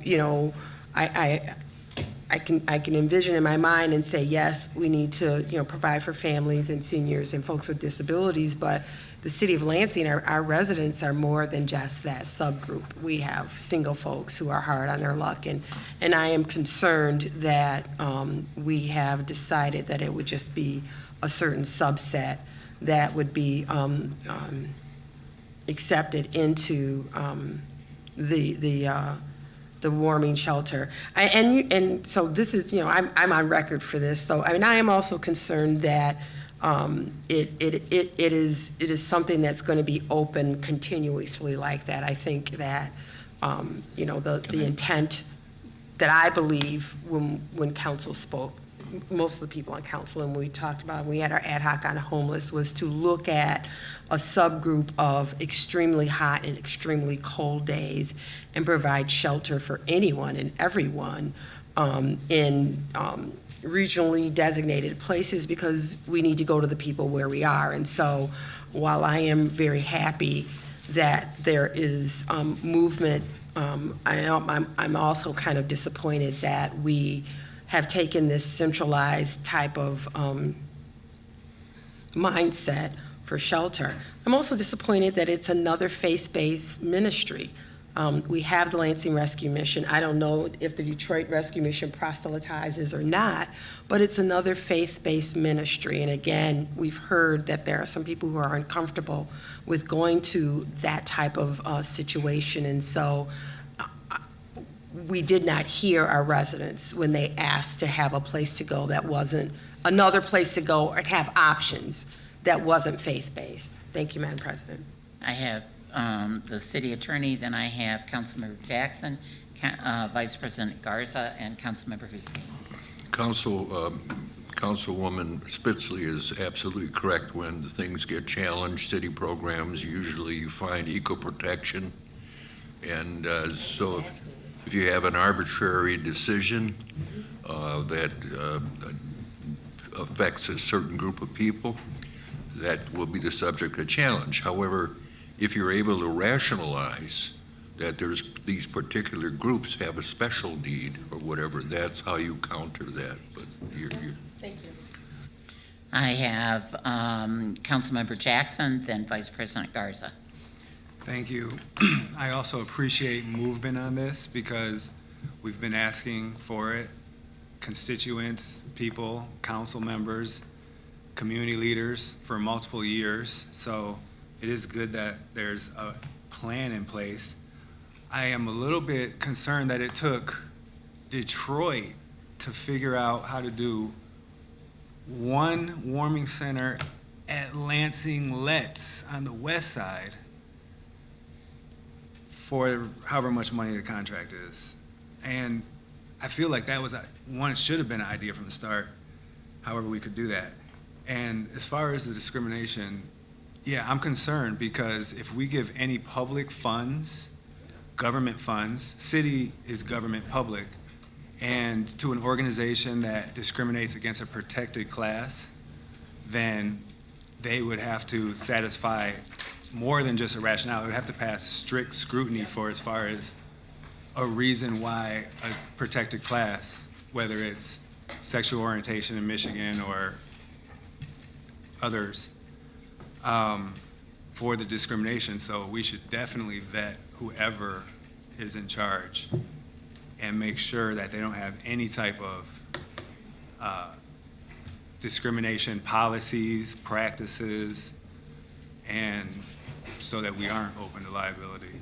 But again, I don't know. I guess I hope it works out, but I feel like we should have this baked in and we should have been able to do one on the west side a long time ago before having Detroit get involved. Vice President Garza, then Councilmember Hussein. All right, thank you, Council President. Good evening. Appreciate you being here this evening. So I read the press release. It says overnight facility. That's Let's Community Center. My understanding is that there was an RFP that went out for a fire suppression system there in order for it to be an overnight facility. Was there a vendor that was awarded that contract? No? Are you moving forward with the fire suppression in that building? Yes, we are going to move forward with fire suppression, but that's not what I'm doing. That falls under Parks and one of the other departments within the city. Okay, so I guess the clarity is, without that fire suppression system, would it still be possible for them to stay overnight?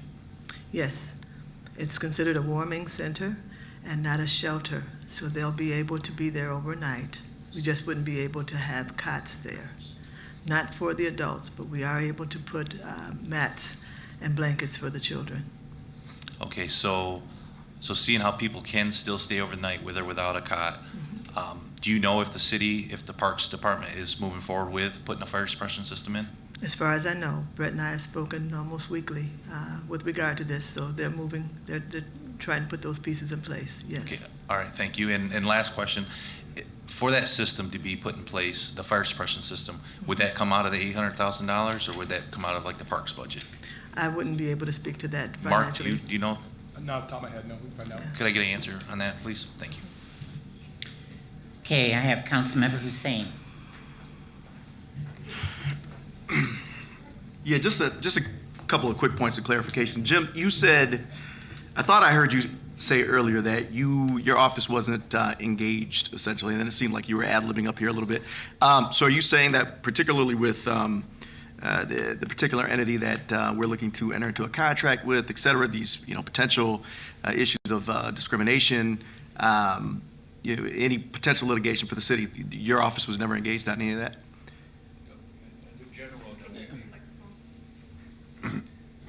We may have reviewed the contract as a service contract with Detroit Rescue Mission, but I'm willing to look at the overall program to make sure that there is no equal protection issue here. Okay, I was just a little concerned because I thought I heard you say, well, we hadn't opined because we weren't engaged. And I believe this is the practice of your office, but that whether or not you're engaged, you monitor the things that are happening, particularly contracts, potential contracts, et cetera, issues.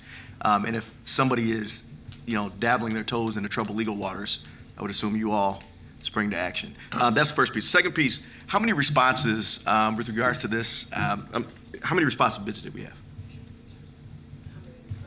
Yeah, bids did we receive? I may have missed it earlier. With regard to the... For, you guys put a request out for bids? Right, 2. Yeah, you got 2. And none were Lansing based?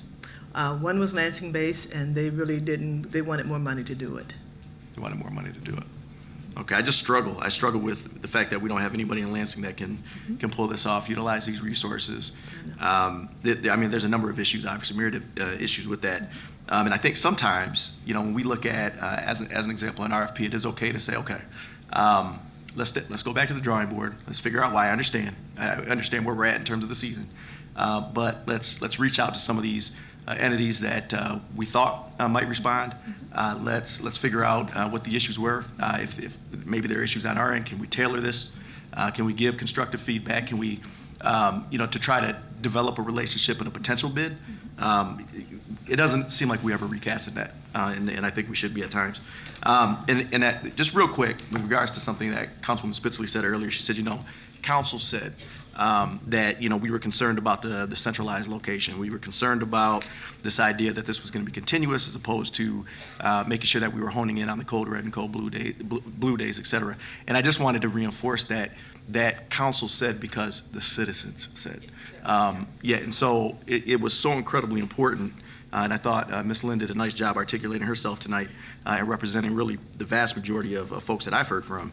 But I don't think we're hitting the mark with this at all, frankly.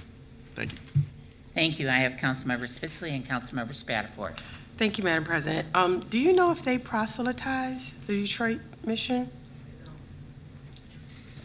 According to, and we did our vetting, and we did have a chance to speak with them multiple times with regard to them being a rescue mission. And what we learned is that while most are members of the Association of Rescue Missions, but they do get to work independently, and the work that they do is based on the needs in the community.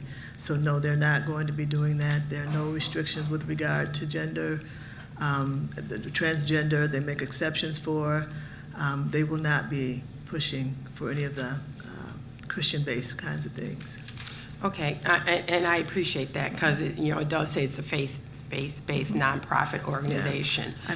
I believe, Councilwoman, when I looked into some of the stats, a significant number of the shelters are operated by Christian faith-based organizations. And so that's a little hard to get away from. I believe it was like 70 or 80%, if I'm not mistaken, are operated by faith-based organizations. So I wasn't surprised.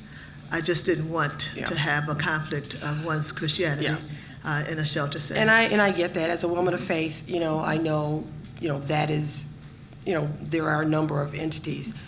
For me, though, I have to set that aside as a city council person and trying to meet the needs of our residents, and where we've heard loud and clear that they want to go somewhere where they don't feel like, they have to have, where they don't have to practice a certain faith, or they don't have to not be who they are.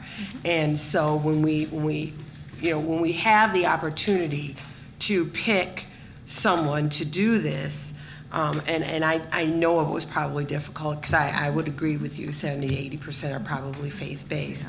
I think that we needed to look for somebody that wasn't faith-based. And then, my last thing, we talk about the warming centers, but in your press release, you and the mayor mentioned shelters or sheltered in your comments and your quotes. And so I think it's a little, I think that's where people are confused of, whether it's a shelter or whether it's a warming center, if you look at your quotes.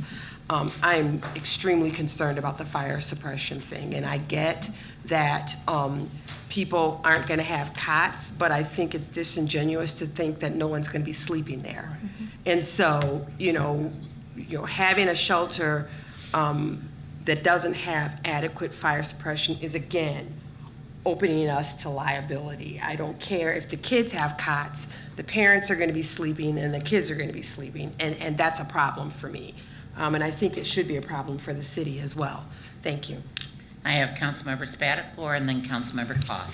Director Coleman, I appreciate the due diligence that you've done on the organization. I do just want to stress that if the contract doesn't state it, then certainly oversight should. On their website, they have a plan of yearly Bible study guides for folks to practice in their missions. Some of the topics are good women, honor God, and how you know a real man. So let's just make sure that this organization that's willing to provide a vital service in our community is providing it to everyone. It sounds like you're taking those steps. Yes. But this is a concerning document, and it's right on their website. So, Yes. Thank you. Thank you. I have Councilmember Cost. Thank you, President Wood. I just wanted to go back for a second. I heard you say they make an exception for transgender. What is an exception? I don't believe I said make an exception. You did. I believe if I did, then I Yes. misspoke. My apologies. I meant that they accommodate. I didn't mean to say make exception. Okay, so Meaning I guess, that if what do you mean they accommodation- accommodate? If accommodations are needed, they will make accommodations for people that are transgender. and need. I guess I'm confused by what specifically anyone there, other than freezing to death, they would need a special accommodation or exemption for. Okay. What's your question specifically, Mr. Cost? I am asking you what an accommodation or an exemption would be, what you consider. You said it. What I'm sharing with you is, when we spoke with them about the whole issue around human rights, they told us that if accommodations were needed, they are more than happy to make them. We didn't go into any detail, and we're not currently servicing anybody. But should that come up, I'm happy to share. I appreciate that. Were you done, Councilmember Cost? Okay, you're under control. Councilmember Jackson. Thank you. This is just a general comment, and I don't like to be contentious, but I never appreciate anything that's not like 100% genuine when it comes to these type of things. So when we have the press release, it calls it a shelter, and we knew there was potential fire suppression issues that's not dealt with, we did not follow up completely with Detroit about their policies or non-policies. It sounds like they may do things, but they're choose not to do them here. I think that still could be a problem, so we have to for sure follow up. But it sounds like some things were just a little bit like premature or overstated for a little bit. So the biggest thing is to maybe have some paperwork from the city attorneys that says that they are this organization, although that they have religious beliefs, we do not discriminate against any protected class. These are the protected classes in Michigan. And we have that as an official thing. And then we'll feel a little better. Thank you. Are there other questions at this time? Councilmember Brown. Thank you, President Wood. Thank you all for being here. So just a point of clarification, a few council members have indicated this. So based on the press release, there's only, I think Councilwoman Spitzley indicated that there is only a certain group that you'll be serving in the shelter. Is that correct? Yes, families with children. Okay, so if you have, so I think what you're saying, Councilwoman Spitzley, is that we're opening ourselves up as a city, because basically if we have a single individual who is transgender, they won't be accepted into this shelter based on your current policy, is that correct? I'm not saying that. What I'm saying is that we're servicing women with, well, I'm sorry, families with children. So if you have somebody that is transgender and they're female transgender, they'd be fine. But with regard to mixing the, I'm sorry, is there concern? Well, I'm just jump in. I'm sorry. Finish your answer. Are you done, Ms. Coleman? Well, I can be. I Are can be you done with your answer? Yes, I am. Mhm. Councilmember Brown, are you done with your question? Yes. Councilmember Spitzley. Thank you, Madam President, and I apologize for the outburst. That's I just okay. wanted to make sure. So you said females with families, so males with families are not going to be, I'm just trying to make sure, because if I heard it, other people heard it. And I you want to did hear make that. sure that we're all on the same page. And I thought I tried to correct myself also when I said females. I meant families with children. Thank you. That is correct. And so again, following up with Councilmember Brown, that it is just families with children. So, absent a transgendered male or female with a family, they would not be allowed in the shelter. If a transgendered male or female had a family, they would be allowed, because that would be, but if they were single, just like single men and women, they're not the population that we're going to be That is seeking to correct. serve. Thank you. That's what I wanted to make sure. I just wanted clarification. Councilmember Brown. Thank you, President Wood. Thank you for the clarification. So then, if we're putting the community's taxpayer dollars into this, and we're not able to meet the need of all residents who are unhoused and need warming and cooling, I don't see how that's not opening us up for liability, because we're kind of replicating the same thing and saying, well, we're not going to serve you, we're going to serve a different group with your money. Mr. City Attorney. Basically, the same answer. The question is whether the program has the compelling need, if there's a rational basis for the decision. As anything that the city does can be open to liability. You can't just service 110 or 123,000 people. So if they have in their records that they have formed that this is the group that has the biggest need, that could be sufficient. But we get sued we get 30 lawsuits out there right now on issues like this. So yes, there's always the potential for litigation. But we review their programs so that we minimize that potential for litigation. Just my own statement, I don't think this is right. Thank you. Thank you. Councilmember Hussein. Sorry, so I know what the answer is. Does city do we have any power or authority to intervene, to amend, to change the programming, do we have any power at this point? No, this is a administration matter. Exactly. And so I just wanted to make sure that there's a number of us at this dais that have stated, so that when there is litigation and when the city does lose, that everybody was aware that this is not what we wanted, right, when we appropriated those dollars, that we were and still are not comfortable with this arrangement. The other thing was, it slipped my mind, but I want to make that crystal clear. Thank you so much. I have Councilmember Cost.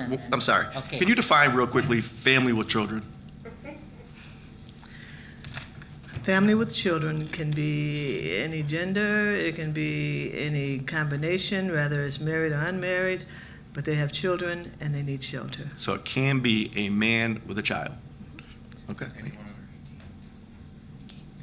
Councilmember Cost and Councilmember Jackson, and then we're going to move on to our next item. I just want to remind the public that yes, this is the time for the council meeting, but we have the item that we're talking about, the warming and cooling centers, and we have two other items on the agenda that we will get through before we go into council meeting this evening. Councilmember Cost. Yes, I just wanted to put on the record that I was curious to how other cities do this. And to be clear, I pulled up the 10 warming centers in Grand Rapids just now. And the only thing that it mentions is that they would prefer at one of them if guests could be in by 9 p.m. It does not mention families or any of the other things that we've been told, and folks that are, because I don't know about anybody else, but single men and women are going to freeze to death just the same as families will on the street. This is a terrible solution. Councilmember Jackson. Thank you. Just really quick. So I think all of that family matter stuff came when it had to do with an actual shelter sleeping overnight. But now that we're understanding that it's been intended to be a warming center, it seems like we could lift the family requirement and open it up to people who's cold, because that would just make more sense. And I'm not sure why a warming center that's not intended to be a shelter would have to matter whether it's a family or not, or a kid or not. I did hear there was a need for a shelter that takes families, and I think that's what this was supposed to be, but I don't think it really is. So it should maybe be reviewed, since nothing's final, about who can come and who can't come. Just a suggestion. Since we can't really change it, we can only make suggestions on the record. Thank you. Thank you, Councilmember Jackson. Our last question is Councilmember Brown. Thank you, President. Where my question is, and again, thank you all for being here and really helping us to understand better. Where do the people go? Because if it's negative 10 degrees out and 7 p.m. they're able to get warm until 7 a.m. And if there's 100 people, where do they go at 7 a.m.? How has that process been thought through, or is it just you just stand outside until 7 p.m. again? If you could elaborate on that, please. Sure. If the temperature was what you've just described, we would probably have a code blue. And at that point, the fire marshal would allow us to lighten some of the standards to allow more people to enter. Even the shelters that are already in existence, they'd be able to allow more people to enter and to help make sure that people aren't cold and freezing to death. And the same would hold true for Let's. If that was the case at Let's, we would open the door and let more people in so that they would not freeze to death. So the only time the warming center is open is during a code blue? No. Okay. The warming center is open 24 hours, 7 days a week from November 27th through April 30th. 24/7?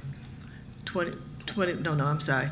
It's 7 p.m. to 7 a.m. in the morning, Monday through Sunday, from November through April. So if it wasn't a code blue, where would the people go? We would work with the other partners in the community to help try and get them squared away in a shelter. But I don't care how you look at it, even the 75 that we're making space available for does not address the 400 Lansing School District students who are without permanent housing. And I said that to say the need is still far greater than the availability of resources. Thank you. Okay, I'm going to finish this up with a couple of things. One, I'd like to see the contract.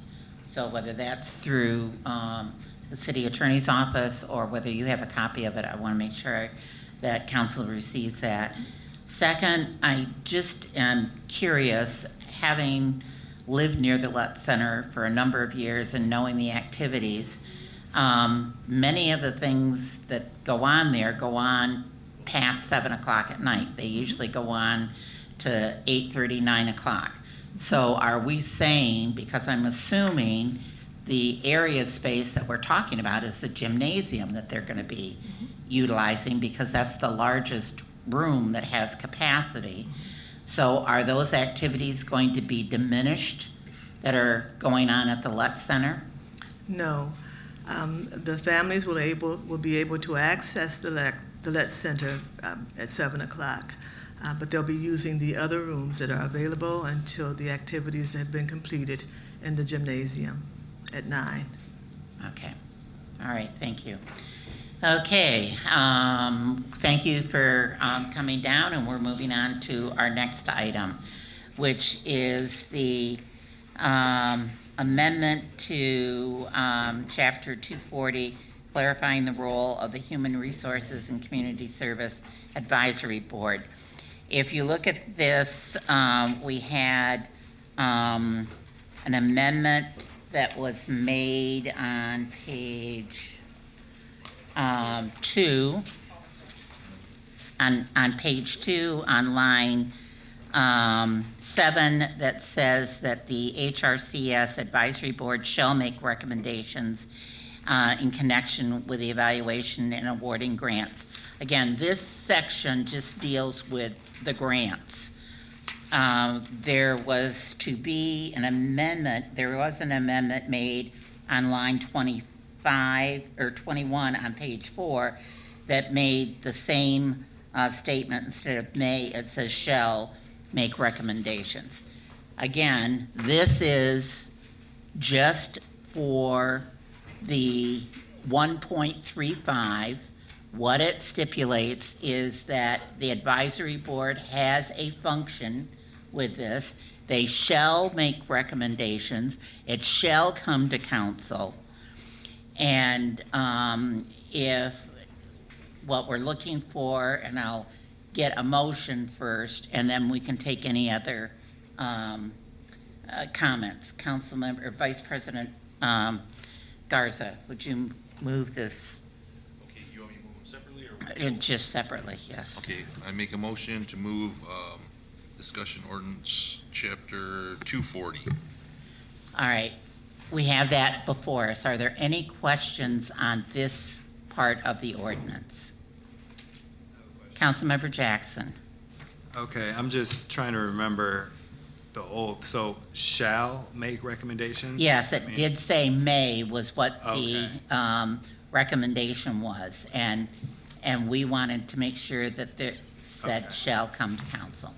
All right, thank you. Are there any other comments on this? Seeing none, all those in favor of this section say aye. Aye. Opposed? Aye. Okay, who were the one? Okay, 3? 4, so it does not pass. So is it, with this particular section, is it the recommendation, is there a motion to place it on file? So moved. All right, so we have a motion to place on file. Are there any other questions on this? Seeing none, all those in favor of placing it on file say aye. Aye. Oppose? Passes unanimously. The next section that we have before us is section 273.01 and section 273.04 in order to clarify the role of the HRCS Advisory Board. Is there any motion to move this forward? Is there a motion to place it on file? We have a motion to place it on file. All those in favor say aye. Aye. Opposed?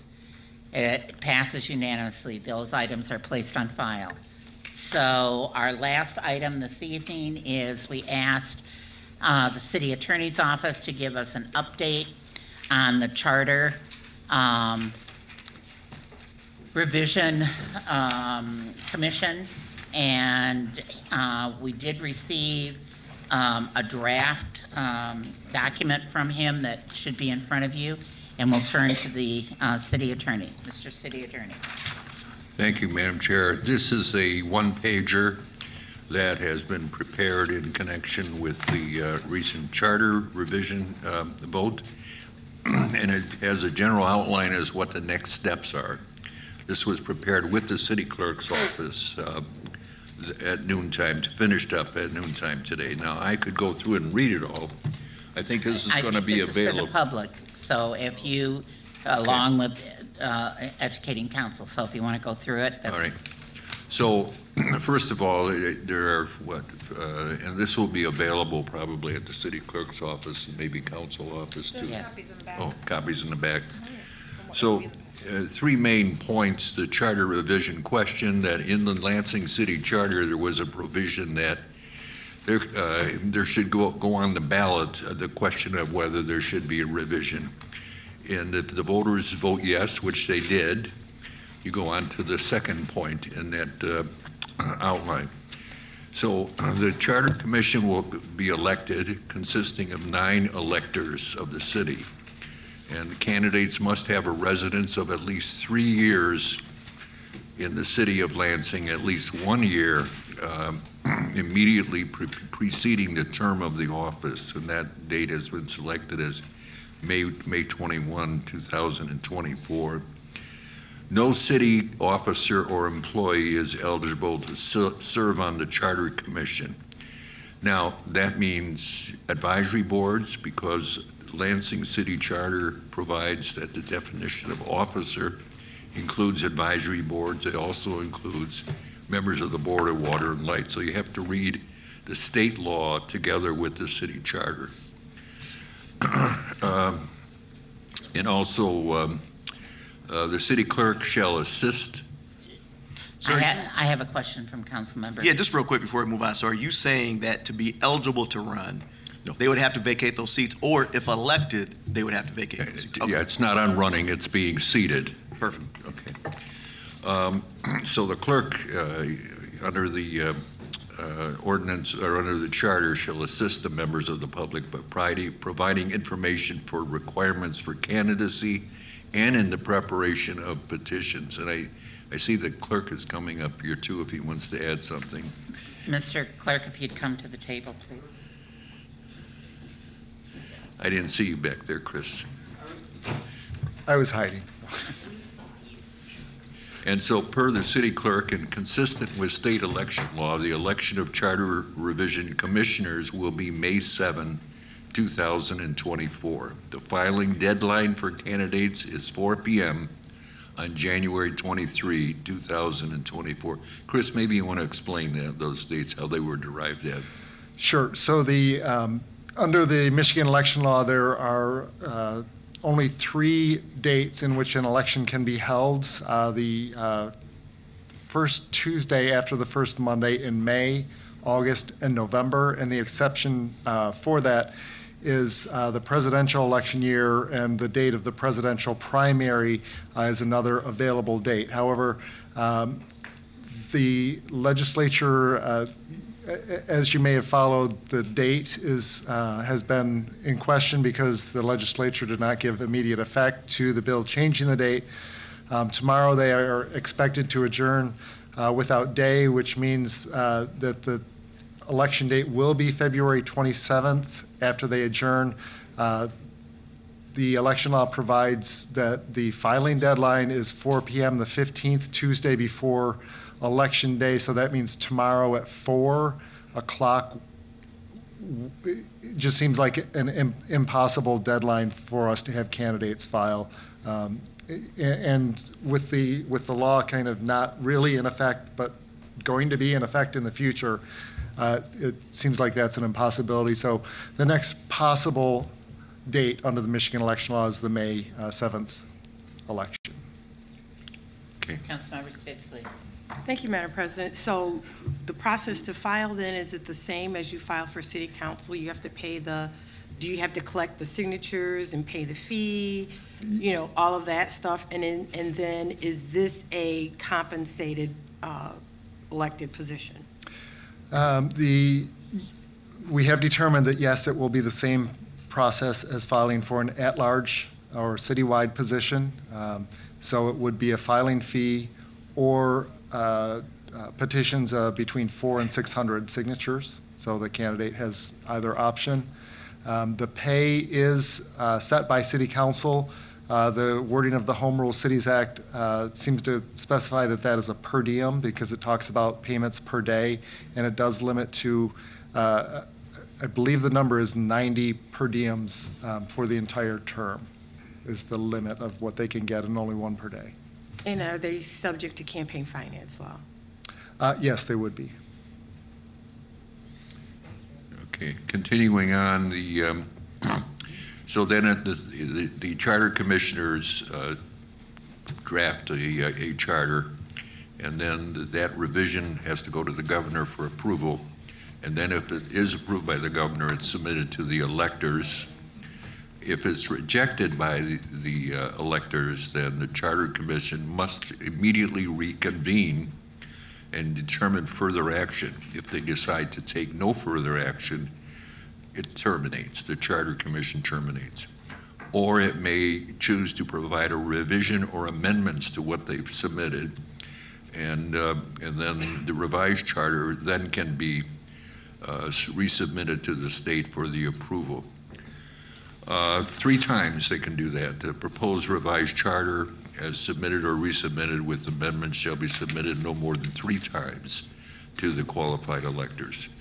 If it's rejected 3 times, or if nothing is adopted within the 3 years following the adoption of the proposition, then the Charter Commission terminates. How many votes? Passage of a revised charter requires a simple majority vote of the electors. And again, you all have this page, and it'll be available at different locations. Are there any other questions at this point? Councilmember Jackson and Councilmember Hussein. Thank you. Chris, if you don't mind, the rationale behind May 7th is because it was the next closest election. That's correct. There's a conflict between the 2 state laws.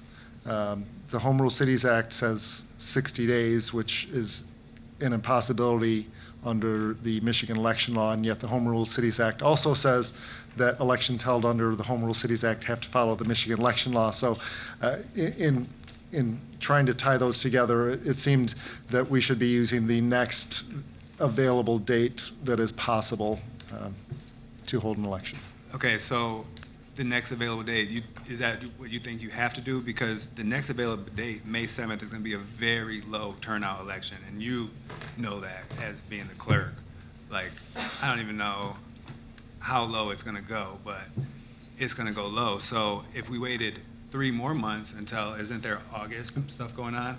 There is an August primary. It would be such bigger turnout for something that's so important that more people would automatically weigh in on. Can we, I mean, it sounds like everything's almost set, but is that considered? Based on the discussions I had today with the law department, it seemed like the May date was necessary because of that. You know, there's no hook in law to continue to push it further back than is necessary. Is there something that says it has to be soon as necessary? Because we have a 3-year window that the, voters have approved here.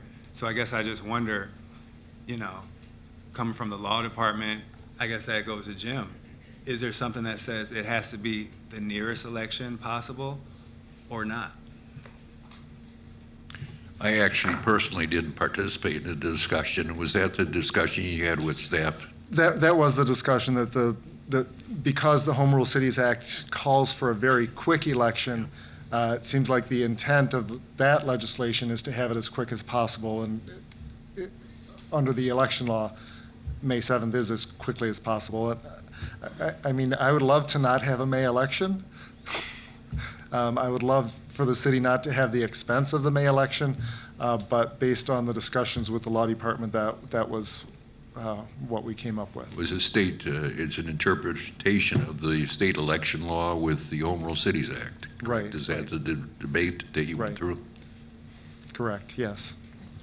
Who from the law department did you talk to if it wasn't Jim? It was Lisa Hagan. Hiding in the back, Matthew Staples and Joe Abood. Oh, Jack Roberts. Oh, that was another meeting today. Oh my! I had 2 meetings with the law department today. Confusing the 2. I'm sorry. I just want to make sure that everything is on a straight and narrow, because all these things matter as far as turnout, as far as financing and fundraising, and how soon it is, and how quick people can get organized as a regular person. That's just why I just want to make sure. Yeah, I mean, and Chris explained the conversation that we had. The Home Rule Cities Act indicates that within 60 days of the question passing, the commissioners shall be elected. That is an impossibility because of the dates with the state election, and so the next earliest possible date, given that that is a shall, was determined by law to be the most prudent course of action.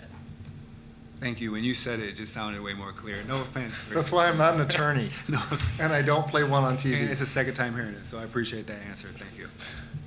I've got Councilmember Hussein, then Councilmember Spatafor. Yeah, one thing is, I wouldn't want to see this pushed back any further. Frankly, this is tantamount to, a constitutional convention. It's incredibly important. And the last thing I want to do is give organizations, entities, outside influencers more time to put money behind certain people that will do their bidding as part of this. So that's the last thing I'd want to see. Number one. Number two, I struggle with the fact that now I've heard several elected officials, folks weigh in about the cost of this.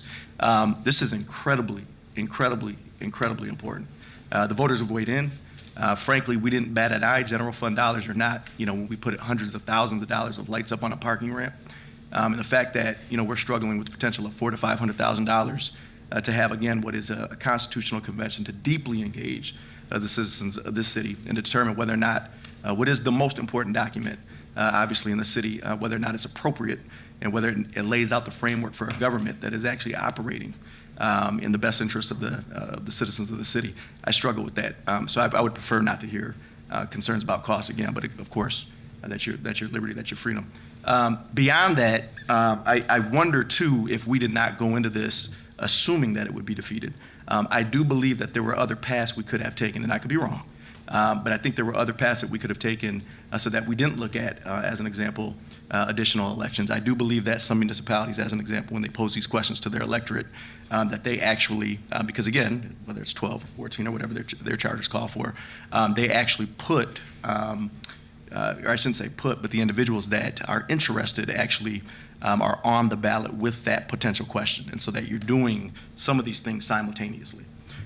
So again, I think we went into this thinking that it would be defeated, and then once it was not defeated, now we have, one, we shouldn't be trying to figure this out now, frankly, and two, we have all these manufacturing concerns about cost, which I struggle with. Thank you. Thank you. Councilmember Spatafor, and then we're going to round this up. Yeah, just really quick question. I want to make sure I'm reading item 3B1 correctly. 3 years following the adoption of the proposition to revise. So that's Tuesday, last Tuesday, is when the clock starts on the 3-year time period. So is that not correct? I believe it would be, Chris, correct me if I'm wrong, but it would be 3 years from the term that the commissioners are sworn in, which will be May 21st, 2024. Okay, so this might be... So once the commission Okay. is actually populated with commissioners, that's when the 3-year term Okay. begins. So that might be an inaccurate bullet That point. may be an inaccuracy on that. I don't have the state statute right in front of me, but I believe it is 3 years from the election. That we'll have to double check that Okay. portion. I'm just curious. Good- Thank you. Make sure that what we have drafted is correct. Okay. That was. Quick, got it. Yes. Thank you. Thank you. With that, we are going to adjourn. We're going to take a 5-minute break, and then we will be back to start the council meeting. We are adjourned.